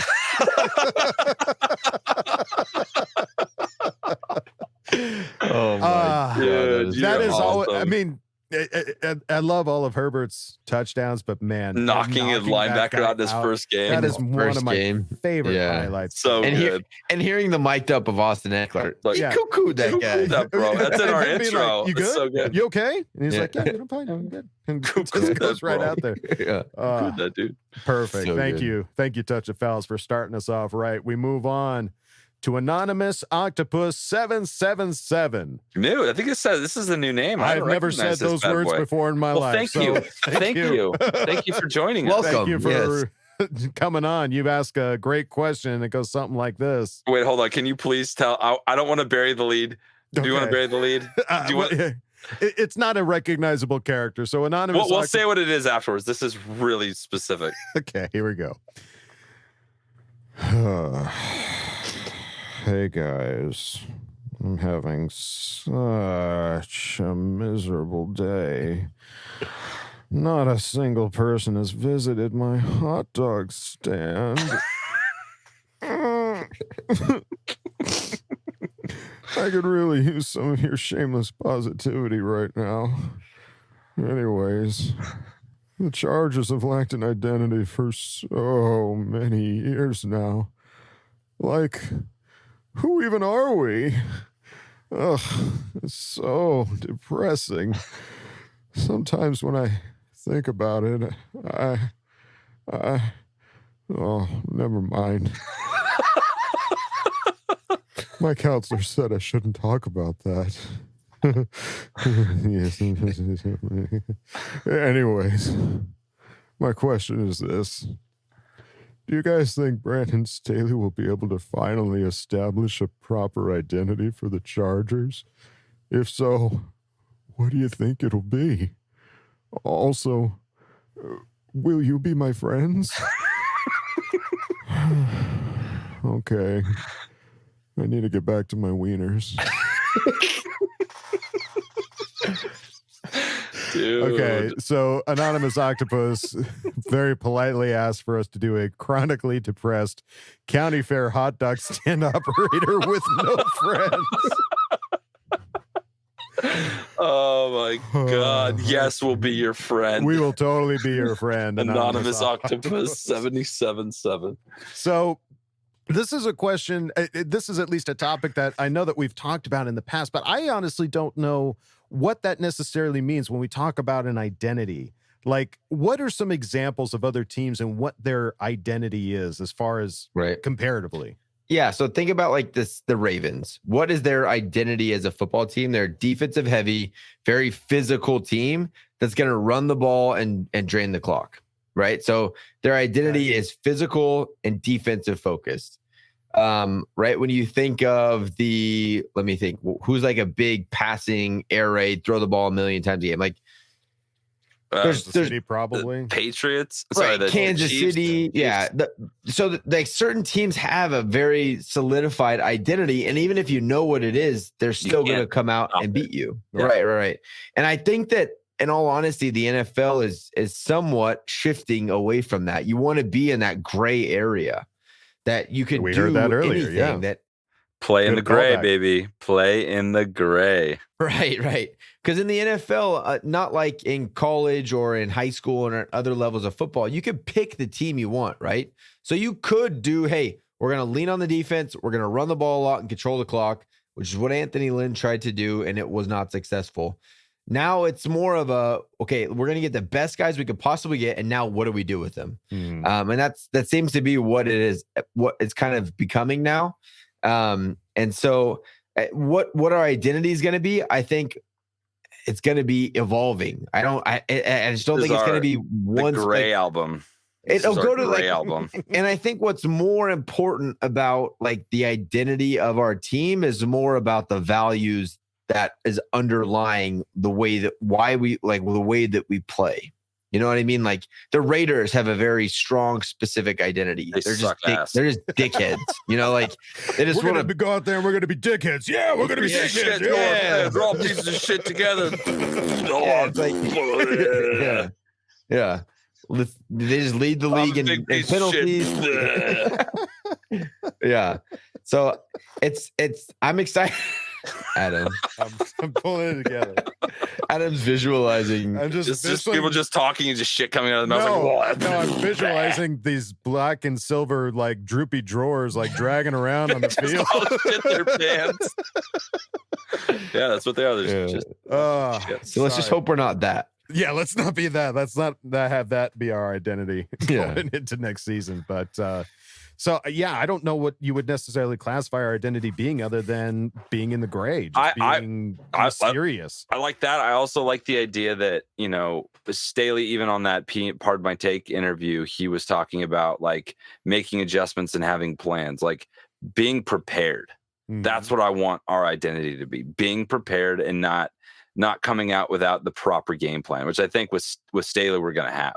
I think we're going to have that in spades. So being ready and not letting up in the fourth quarter. That's what I want. That's what I want our identity to be. Yeah, I would agree. I would say to even push it a little bit further is to be adaptive.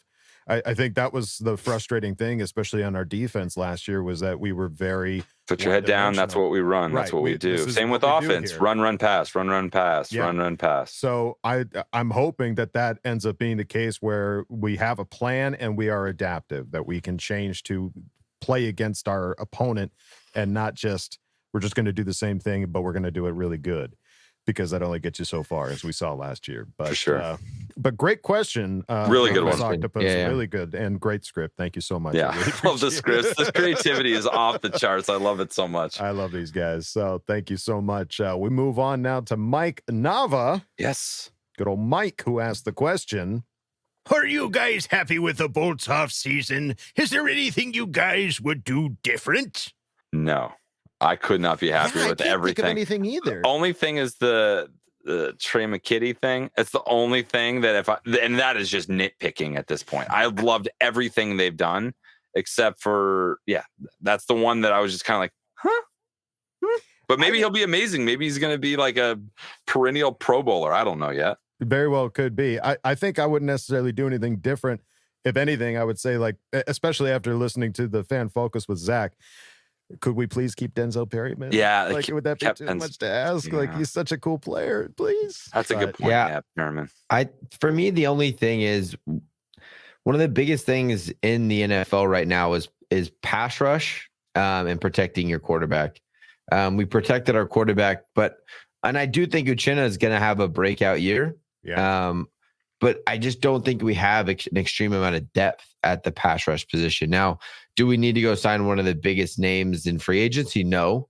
And we did draft someone. Leonard Floyd. Right. We did draft someone that hopefully will be able to step in. To me, that's just the one position that, man, we get one injury and it gets real light in that department really quick. And obviously you can't fill every single position, but if I'm looking at the offseason in totality, I'm extremely happy. Yeah. I just think that in the back of my mind going into this year, it's okay. Is that pass rush? Are we deep enough at that position? Yeah. But I can't really think of any positions where I'm like, I was so concerned about left tackle and now that weight has just been lifted left tackle and corner. And those were our biggest concerns. It was like when we were doing our mock drafts, it was like, oh, you can do this one, but you can't do that one. You can do this one, but you can't do that one. And we got both. We shored up that thing, and now we're just adding reinforcements behind. So if we could land like a 1 year, if we get Ingram back for like a 1 year, $6 million, $7 million deal, that would be cool. That would be just really saying. Cool. We'll see. I mean, there's still a lot of players that still haven't been signed yet. Ingram is one of those players, and We just got to wait and see where these kind of chips fall. But thank you, Mike. Always good to hear from you. Thanks, Mike. We move on now to Coach Lago, who asks the question, Ma! Meatloaf! God. I never know what she's doing back there. What are y'all's thoughts on the revolt against OTAs? K-Love you, bye. Oh, P.S. The whole league got nunchucked by Ninja Tommy and didn't even realize it. Ma! Come on! Everyone got ninja, dude. Everybody got ninja. He was just laying in wait in the darkness and just got right in the face, black eyes. Right. Everyone got black eyes. I loved it. I don't know what is the deal with the OTAs. Like, I still like I remember when they cut, they did the new CBA and then they cut it down and then all these injuries started happening. And I was just like, I know you guys want some time off, but like these off season is nothing. Like I remember in high school, the 2-a-days that we did were absolutely insane.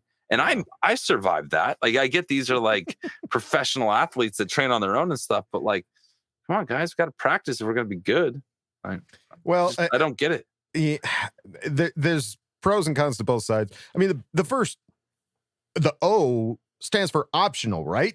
Right. So there shouldn't really necessarily be a revolt, but there have been talks around town. I know that I think it was Tom Brady who even had something to say, like comparing the offseason of football to the offseason of baseball. He's like, there aren't pitchers throwing 95-mile-an-hour pitches in the offseason. Like you can still train and practice without like giving it your all.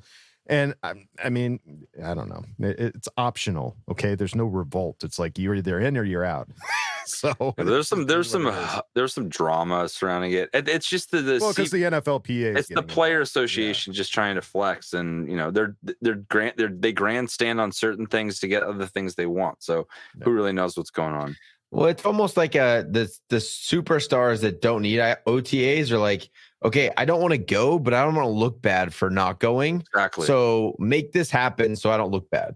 Yeah. Because like the guys that are fighting for positions, or the guys that we've talked about today, the KJ Hills and the Josh Kellys and the Justin Jacksons, they want to go. Like they want to keep proving themselves and getting better. Right. They're not decided. They don't have big contracts. They want to go and like learn more, especially with the new staff, so that they can earn that next paycheck. It's the guys like the Tom Brady's that they don't give a crap. They don't need OTAs. Right. But that's the whole point of it being optional. But they just don't want to look bad for not going. So hey, NFLPA, make it not happen. Yeah, just ease up, will you? Yeah. Yeah. Jeez. All right. Well, but thank you for asking the question there, Coach Lago. Appreciate it. We move on to Zach Marincic. Yeah. Good old Zach who asked the question. What do you guys think the staff decided to pick Larry Roundtree after taking Josh Kelley in the 4th last year?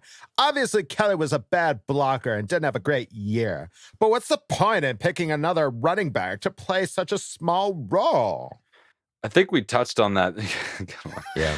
I think we touched on that, but yeah, we're just definitely Kelley. I think probably why he didn't make the field as much is because he did not play well on special teams. Like a couple bad punt blocks became from him, some other things. And by all accounts, Roundtree is wanting and willing to play special teams and wants to make that a focus. So it has a lot to do with like, just running back is this weird turnstile position now in the NFL. It's like the guys that get paid, like the Gurley getting that monster contract. How did that play out?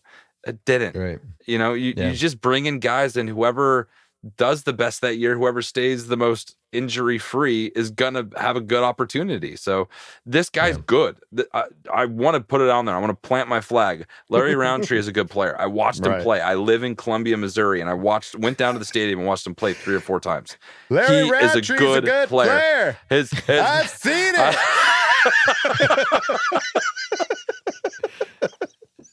Sick burn. Yeah.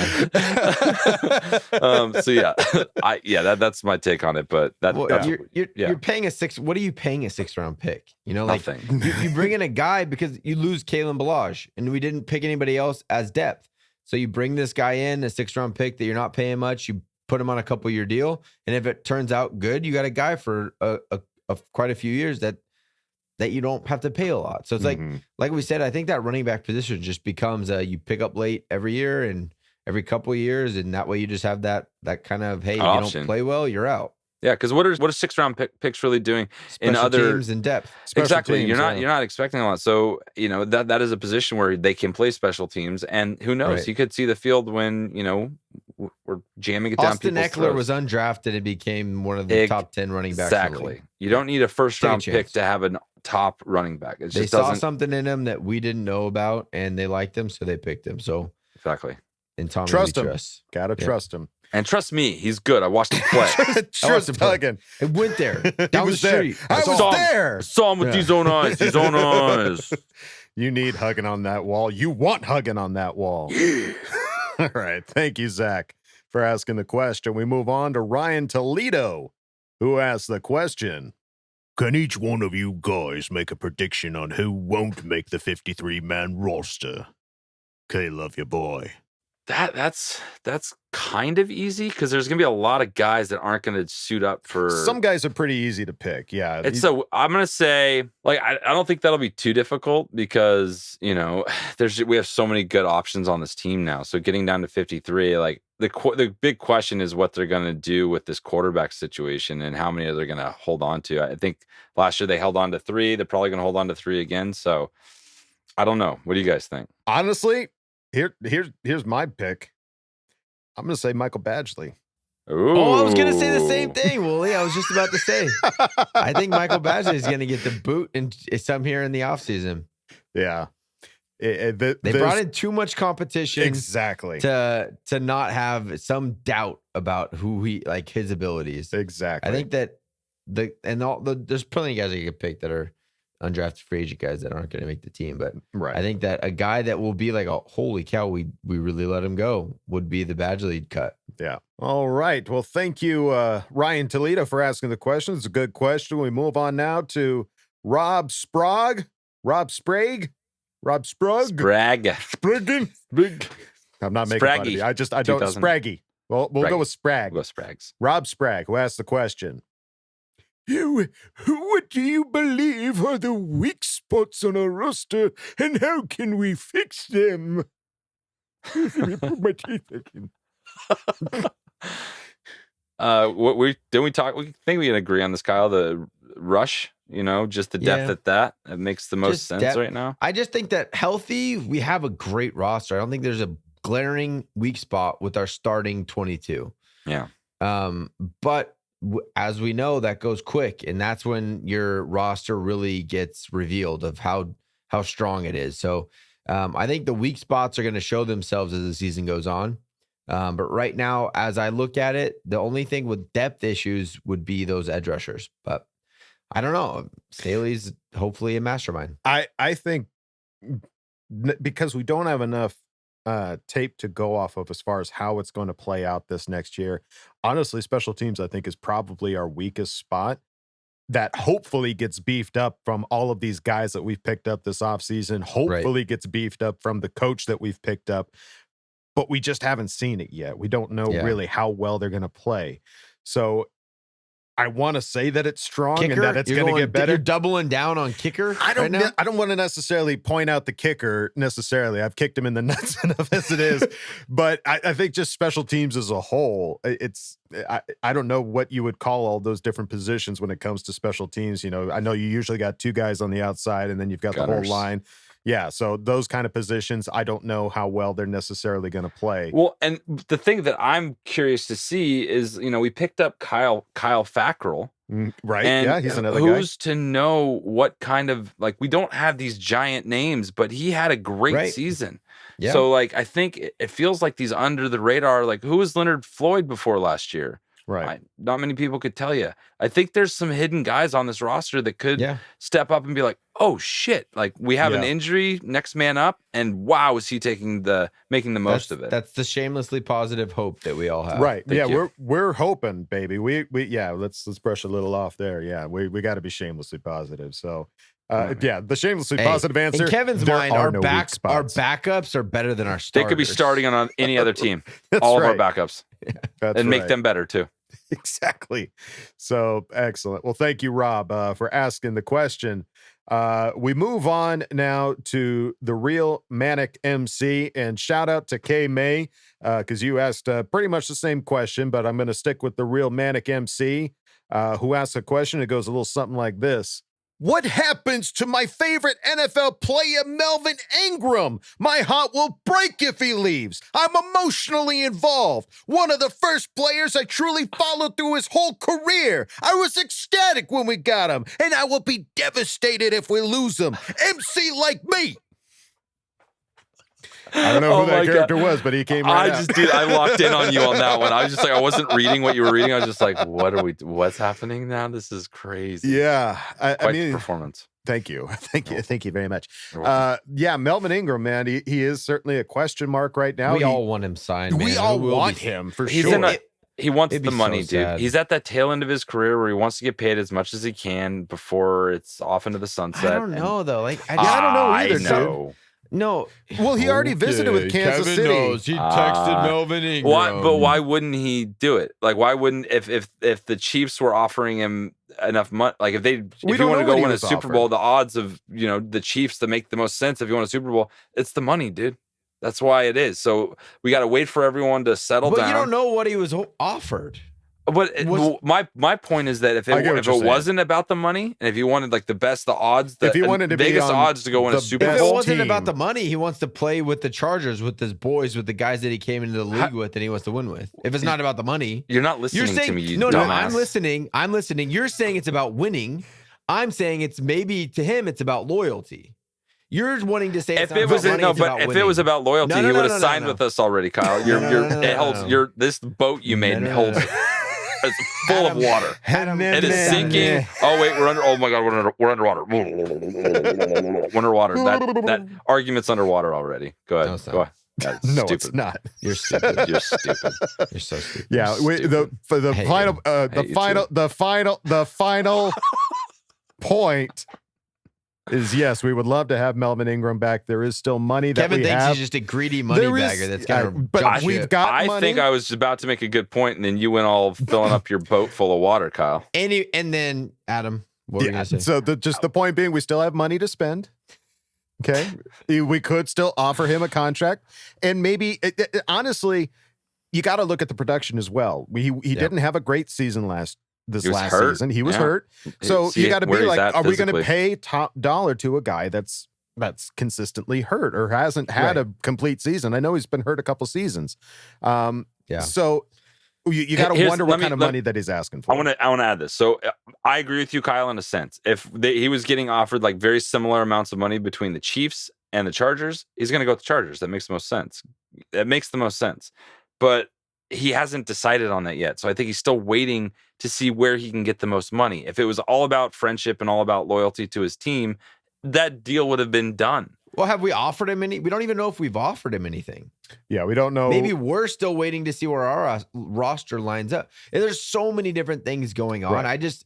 I think that, like you said, if he gets similar deals, in my opinion, the way that I've seen him interact with his teammates and the way that his teammates talk about him, I think that he could come back, and that maybe is shamelessly positive. I love it. That's your job. That's what you're supposed to do. Back. That's why we hired you. I hope that he's back. That's why we hired you. We didn't hire you to break down plays and tell us what players can do what. Wait, you didn't hire me at all. I did it in my mind. I did.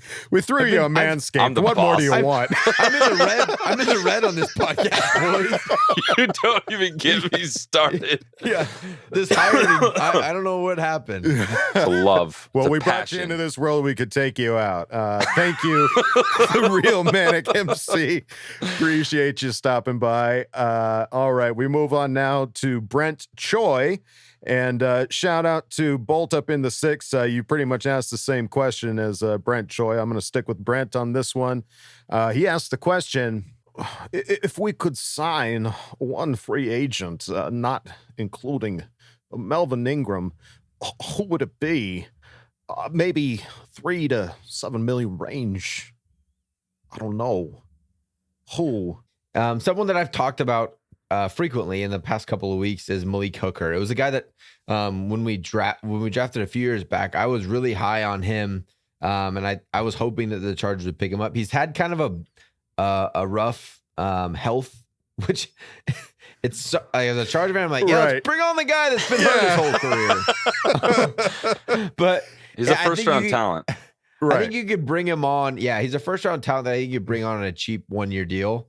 And that could add a lot of depth, could even potentially take over the starting position from this year, and could teach him a lot. So I think that could be a pretty quick and easy plug and play. What do you guys think? I'm on board with that. We were excited to possibly get him in before the draft. So the idea that he's still available, there's clearly some injury concerns there. That's why he's still there.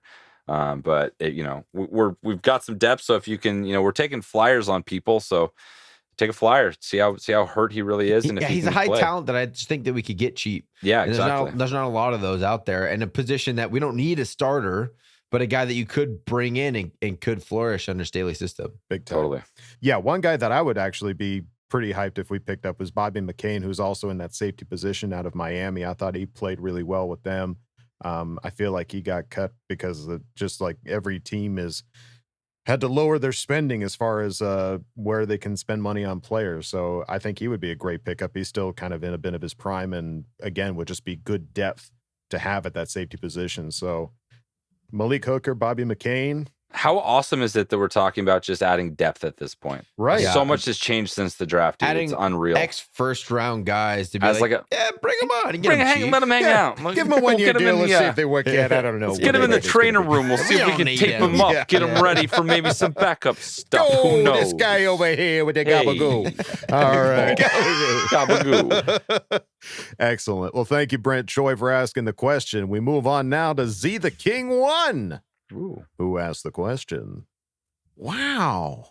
Hey, do you think any of the rookies will get a starting jobs right out of the gates? Wow, that's crazy. Ma! Meatloaf! Yeah, I'd love some meatloaf. Thank you. That would be awesome. I think you go first 3 rounds could start. I think you go Palmer and go back easily. Asante Samuel and then back Rashawn Slater starting. So I think your first 3 round picks could start easily day one, depending on how the wide receiver thing shakes out. But I'd be curious to see. Yeah, I don't think Palmer's going to start. I think he'll be. I think they're working him in as a potential future guy. But what if he's great? What if he's great? They'll figure that out. They'll figure that out in the offseason. What if pigs fly? I don't know. Like, what if anything happened? But I think that our first 2 picks, obviously, I think our first 2 picks are day one starters. And then I think the Brandon Hymus, like the more we talk about him, the more the buzz is, the depth at O-line. He seems like a grinder that could go in there and just beat people up in the offseason and earn a spot. I think there's potential there for that. But I think the first 2 guys are your those are the for sure deals. Yeah, for sure deals. Then if I had to bet on another one, that would kind of be the guy just based on position and depth that we have there. I like it. All right. Thank you, Z the King 1. We move on to Dress for Less. Who asks the question? How do you guys feel about next year's cap situation, free agency? Should we keep Mike Williams? Should we sign a big name? This guy, Soldier boy. Little Bo Peep. I don't know what Little Bo Peep sounds like. So she sounds like this. Sexy. I've lost my sheep. Woe is me. Oh my God. She lost her shit. Holy shit. All right. So, yeah, man, I know that we lost a lot of guys to free agency this year. Next year doesn't feel too different, man. There's because we've signed a lot of the guys that we've signed. We're signing to only 1 year deals. So now it's like, well, we had them for a year. Like they're undrafted free agents next year, or not Feather in the wind. Unrestricted free agents, I should say. Forrest Gumping feather. Just and then out.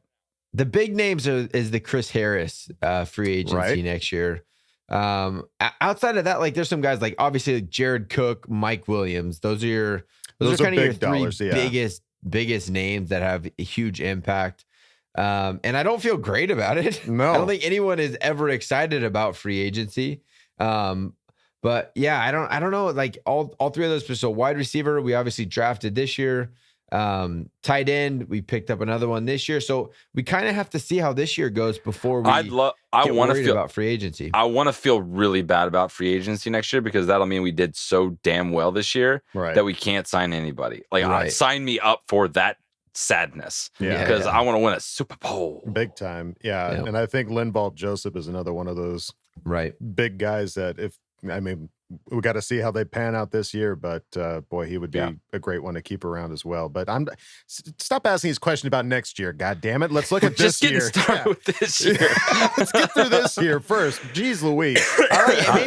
Honestly, I hadn't even looked at our free agents for next year until you said that. So it's kind of in the back of my mind, like, okay, as I watch them this year, how will this go? It's easier to project why we're doing certain things on the roster we're doing right now in the future. And I think you look at that and you think one of the interesting things that Jamie said was like the idea that maybe Asante Samuel could bump in for Harris, and then you bring in another stud in the first round. And like, there's a lot of different things that could shuffle up and move around, next year. It's just my head can't.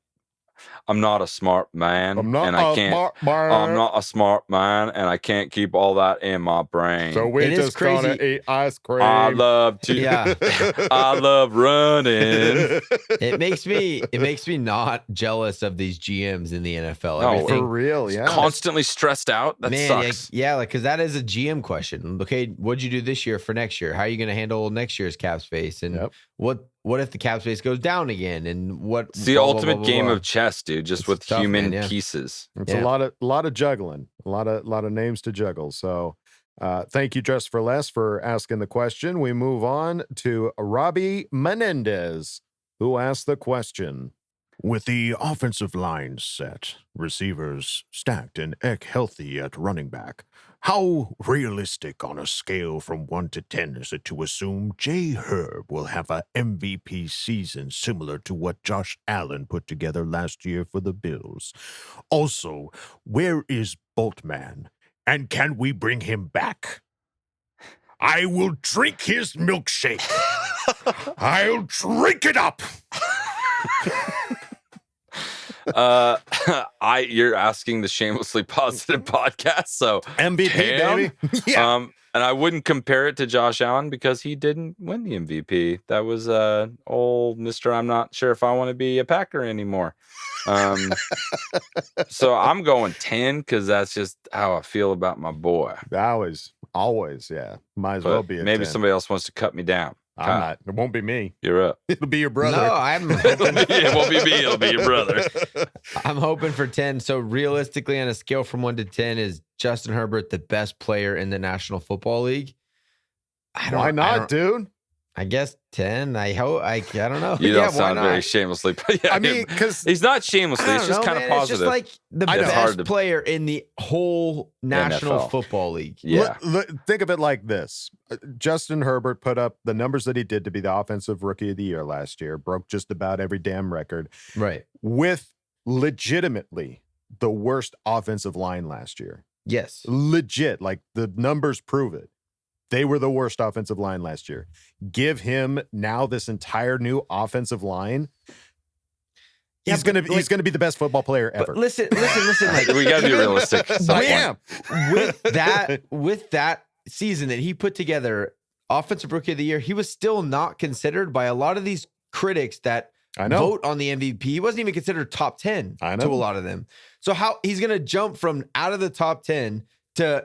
And we don't get to vote. If the Chargers fans voted, he'd be the MVP every single year. Dude, Pepsi, get ready every week. If Pepsi voted on the MVP, it would have been a done deal. So already. You didn't specify if this was Pepsi MVP or league MVP? Because Pepsi MVP, it's a slam dunk thanks to Karen and Jen Mills. Yeah. It's just hard for a Charger to win the MVP. It's that much harder for a Charger to win the MVP. Well, is it possible? Who's the last do you know who the last that did it was? LT. Yeah, that was it. 2007. Wow. But yeah, so it's hard for a Charger. You're not in I guess more in LA now. We are a little bit more in the spotlight, but we're just not seen in that caliber. You have to overcome the Tom Brady's and the Aaron Rodgers and the Mahomes. It's like an ultimate popularity contest. It is. It really 100%, is. Yeah. and we still have there's a lot of baggage against us that people just won't let go of, and it sucks. Well, you know who's going to cure that baggage? My man, Justin Air Bear. Herbert. I love it. Stay positive. We're all 10s. Keep that shit coming. 10s across the board. Yeah. Excellent. Thank you. Perfect 10. Perfect 10. Thank you, Robbie, for asking the question. We move on now to Pyro KM47, who asked the question. With the schedule coming out on Wednesday, how many primetime games you guys think we'll get? K-Love you bye. How classic is with the schedule we made? We're always one day behind all these big, crazy things that happen. Thanks, Tuesday. Thanks a lot. Tuesday. Nobody liked you anyway. Yeah, thanks, Tuesday. I'm going. That makes sense. You're looking at probably 3. I think the Burrow game for sure, and then I don't see how you don't put the 2 KC games. Well, the Kansas City or a subversion of that. The Kansas City game at SoFi has to be. You know, like because they're going to be what they're going to want to hype. The SoFi is going to the Super Bowl is going to be happening. We're going to get a lot of primetime games at SoFi this year. At home this year, we have the Steelers, the Patriots, the Giants. Obviously, we have Kansas City, Denver, and Oakland. Or I'm sorry, Las Vegas.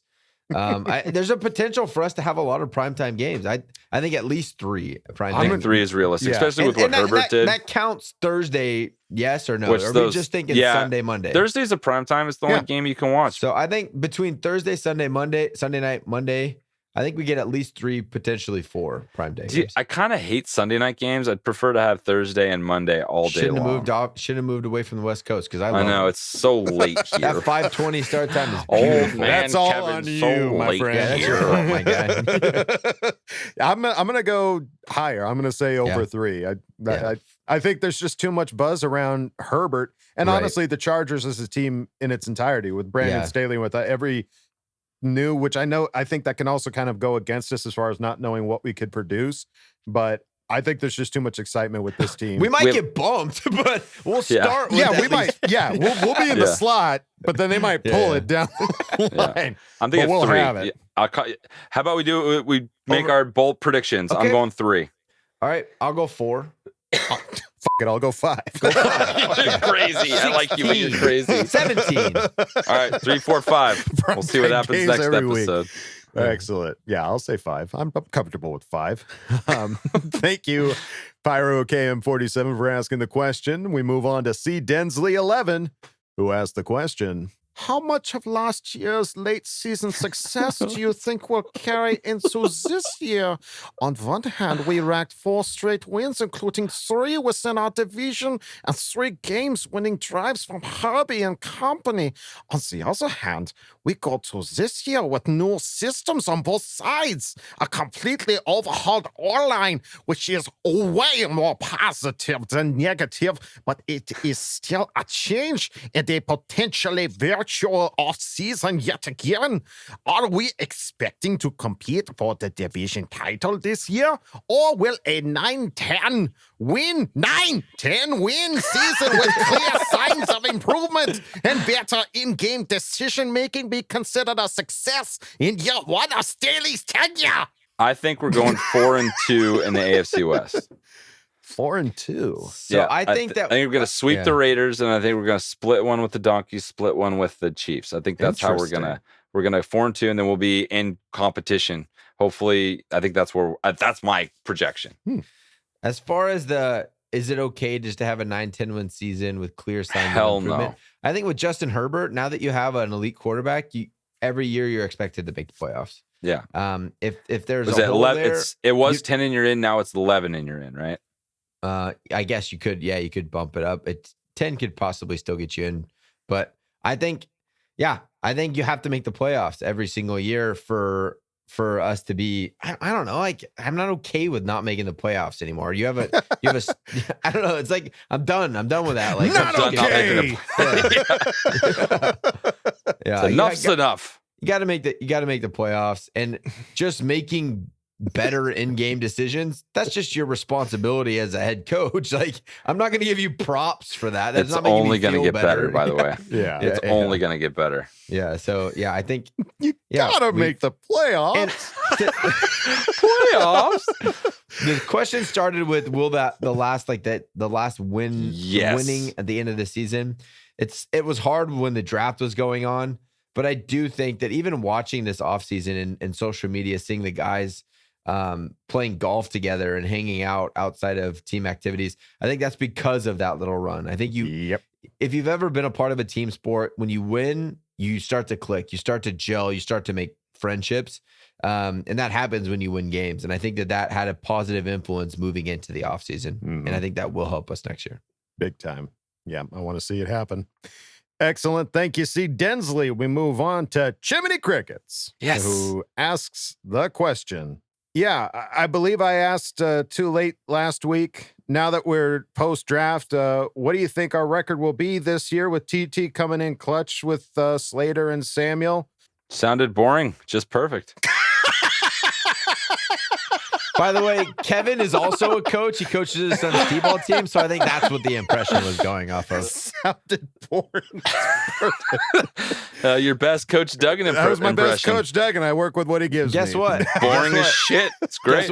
Guess what, asshats? On the money. I'm Coach Kyle. I know. My dad is Coach Duggan, so you're talking shit about Dave right now. Oh, well, way to deflect that one, Hey, Coach. Dad, send your oldest son a text right now. Talking smack. Shut up. Talking shit about you. You're boring. No, you're not. Lame You're boring. as shit. Whatever. You suck. All right. I think we're gonna have. I'm projecting a 12-5 season. That's my projection post draft. I think we're gonna be 12-5. Gonna make the playoffs. Excellent. I agree. I think 12-5 is the right place to be. I'll be slightly shamelessly positive and go 13-4. Why not? That's what you did. You took the 13 out of my mouth. 13-4. I'm going 13-4. Shamelessly positive. The season hasn't started yet. All right.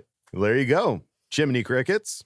Thank you for asking the question. We move on to Daniel Wallen, who asked the question.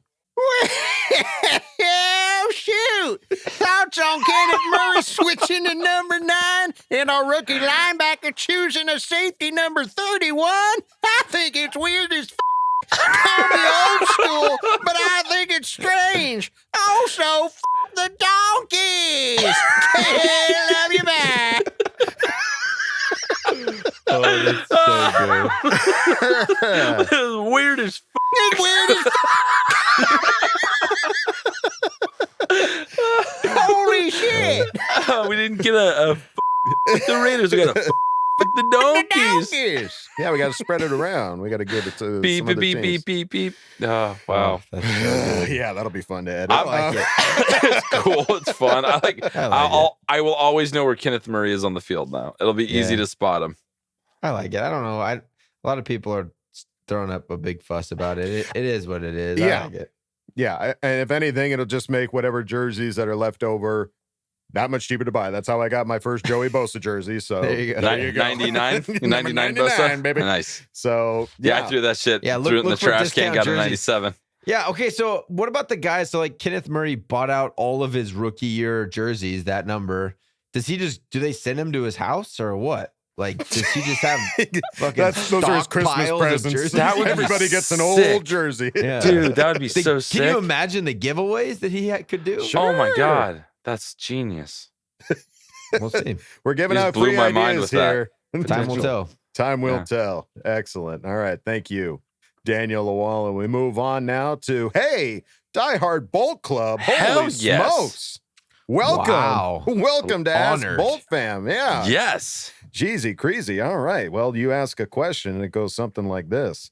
Let me ask you, jersey, fave color, powder blue, white, navy, or royal blue? Nice. Pin is God blue. I'm going powder blue, and they didn't ask, but yellow pants. I'm just gonna tell everyone how I feel. Throwing out the combo. Yeah, I already. gotta do it. Yeah. Well, the powder blue is the best jersey in all of sports. And it's brought literally half of our fan base to our team. Yeah, So That's very it's true. the best. It's the best jersey in all of sports. But look, a second for me is the royal blue. I love pretty that nice. color rush. It's that jersey. old. Is that 70s throwback one, Yeah, like the that's so Fouts sweet. era? Yeah, So sweet. Yeah. I love it. I just I'd wear any of them any day. They're just beautiful. But Yeah. number one's powder blue. Powder blue for sure. Powder blue number one and absolutely royal blue. I love that royal blue jersey. Yeah, man. it's sweet. It's so damn cool. All right. Well, thank you, Die Hard Bolt Club, for popping in and asking a question. Appreciate you showing up. We move on to another old favorite, Simon Shum. Ooh, good old Simon, who asked the question. Hey, guys. We are fucked, aren't we? And he's asking if we're fucked. Can you do that again, but do it in the that other voice again one more time, please? Sorry. We're fucked, aren't we? Shoot. And I think he posted a picture as well, because there's a picture of Herbert and Mike Williams with a quote from Sheil Kapadia at The Athletic saying, Los Angeles is a legit Super Bowl sleeper. So I think he's feeling like we're getting some kibosh or some... We come in hot every season. Like last season was the first time we didn't come in as like a contender because we didn't have Phillip Rivers. We didn't know what our offense was going to be. So I'm fine with it. At some point, if you're going to be a consistently good team, you have to consistently be good at hearing how great you are and continue to play great. Yep. So I'm all about it. We're not being told that we're the Super Bowl favorite. We're just like, hey, these guys could play good type of thing. Sleepers. So, I'll sleep right into the Super Bowl. Yeah, I'm okay with the sleeper and all. Yeah, I think it's good buzz. I like being in the conversation. Buzz. I like it. That moonshine. Hey, moonshine packs your wallet. I tell you what. Oh my god! All right. I'm calling a backyard Wool Dog episode where all the voices are that for an entire episode. Yeah. Oh man. Get ready to lose some subscribers then. Yeah. It's worth it. Worth it. All right. Let's end this Ask Bolt Fam with Anchovies 21, another old favorite of ours, who asked the question. Oh, yeah. Who wins in an arm wrestle battle best of 3? Coach or Kevin? Now the winner of that takes on Wool Dog. Who comes out victorious? I got my money on Coach. Prove me wrong. Let's get this on video. Love you guys. Best podcast out there. Well, shoot. Thank you. So here's the thing, Anchovies 21. I wish you would have been at the bachelor party I was at with Kyle the other week when we were actually together. I rung Kyle's bell so hard he had to sit down, and he was like, "Wow, I feel like I was playing high school football again." He had to that happened. That happened. Okay. Go ahead. Explain. It happened. I cannot believe you just brought that up. What a piece of shit. So here's what happened. We're playing a ping pong game. We're playing a beer drinking ping pong game. The ball rolls over. I go to get it. Kevin completely blindsides me out of no, like everyone in the whole party was like, Kevin, what were you doing? Why'd you do Like, that? You're missing the point that the game was just supposed to go out and block so the other guy could run back and touch the table with the ball. That's not the game we were playing. The game we were playing was when the ball goes off the table, go grab the ball and come back and keep playing. And you decided to just blindside me out of nowhere. The whole bachelor party was like, Kev, like, I think that was a little too much. See, that's how intense I am, dude. Over the top, boom. No, I guarantee you in an arm. See, that's when you like take the hand and you like get that really. Remember, over the top, you get that left-handed and still beat you. Top. Great. Anchovies, you have your money on the right contender. Yeah. No, Anchovies. Why does Kyle get all? No, dude, old man strength. I've kicked his ass so many times. This isn't a problem. Kevin, I think Wool Dog's a different story though. The Duggins get one of the Duggins will get to Wool Dog. Look at the guns on that. Wool Dog, who would win between me and Kevin? No, we're Kevin in an arm. Nope, Kevin. Wool Dog, who would win, me or Kevin in arm wrestling? When was the last time you saw us in the same room, Wool Dog? It was at the Kansas City game. I guess recently. A couple months ago. Yeah. I've been putting on some bulk since then. Have you been cycling? Cycling with your arms? Yeah. I didn't have like one of those cycling machines like that. He's like, no. Craig's got me pumped up. I've been doing push-ups every morning. I'm ready to go. Leave it at that. Craig would beat all of us.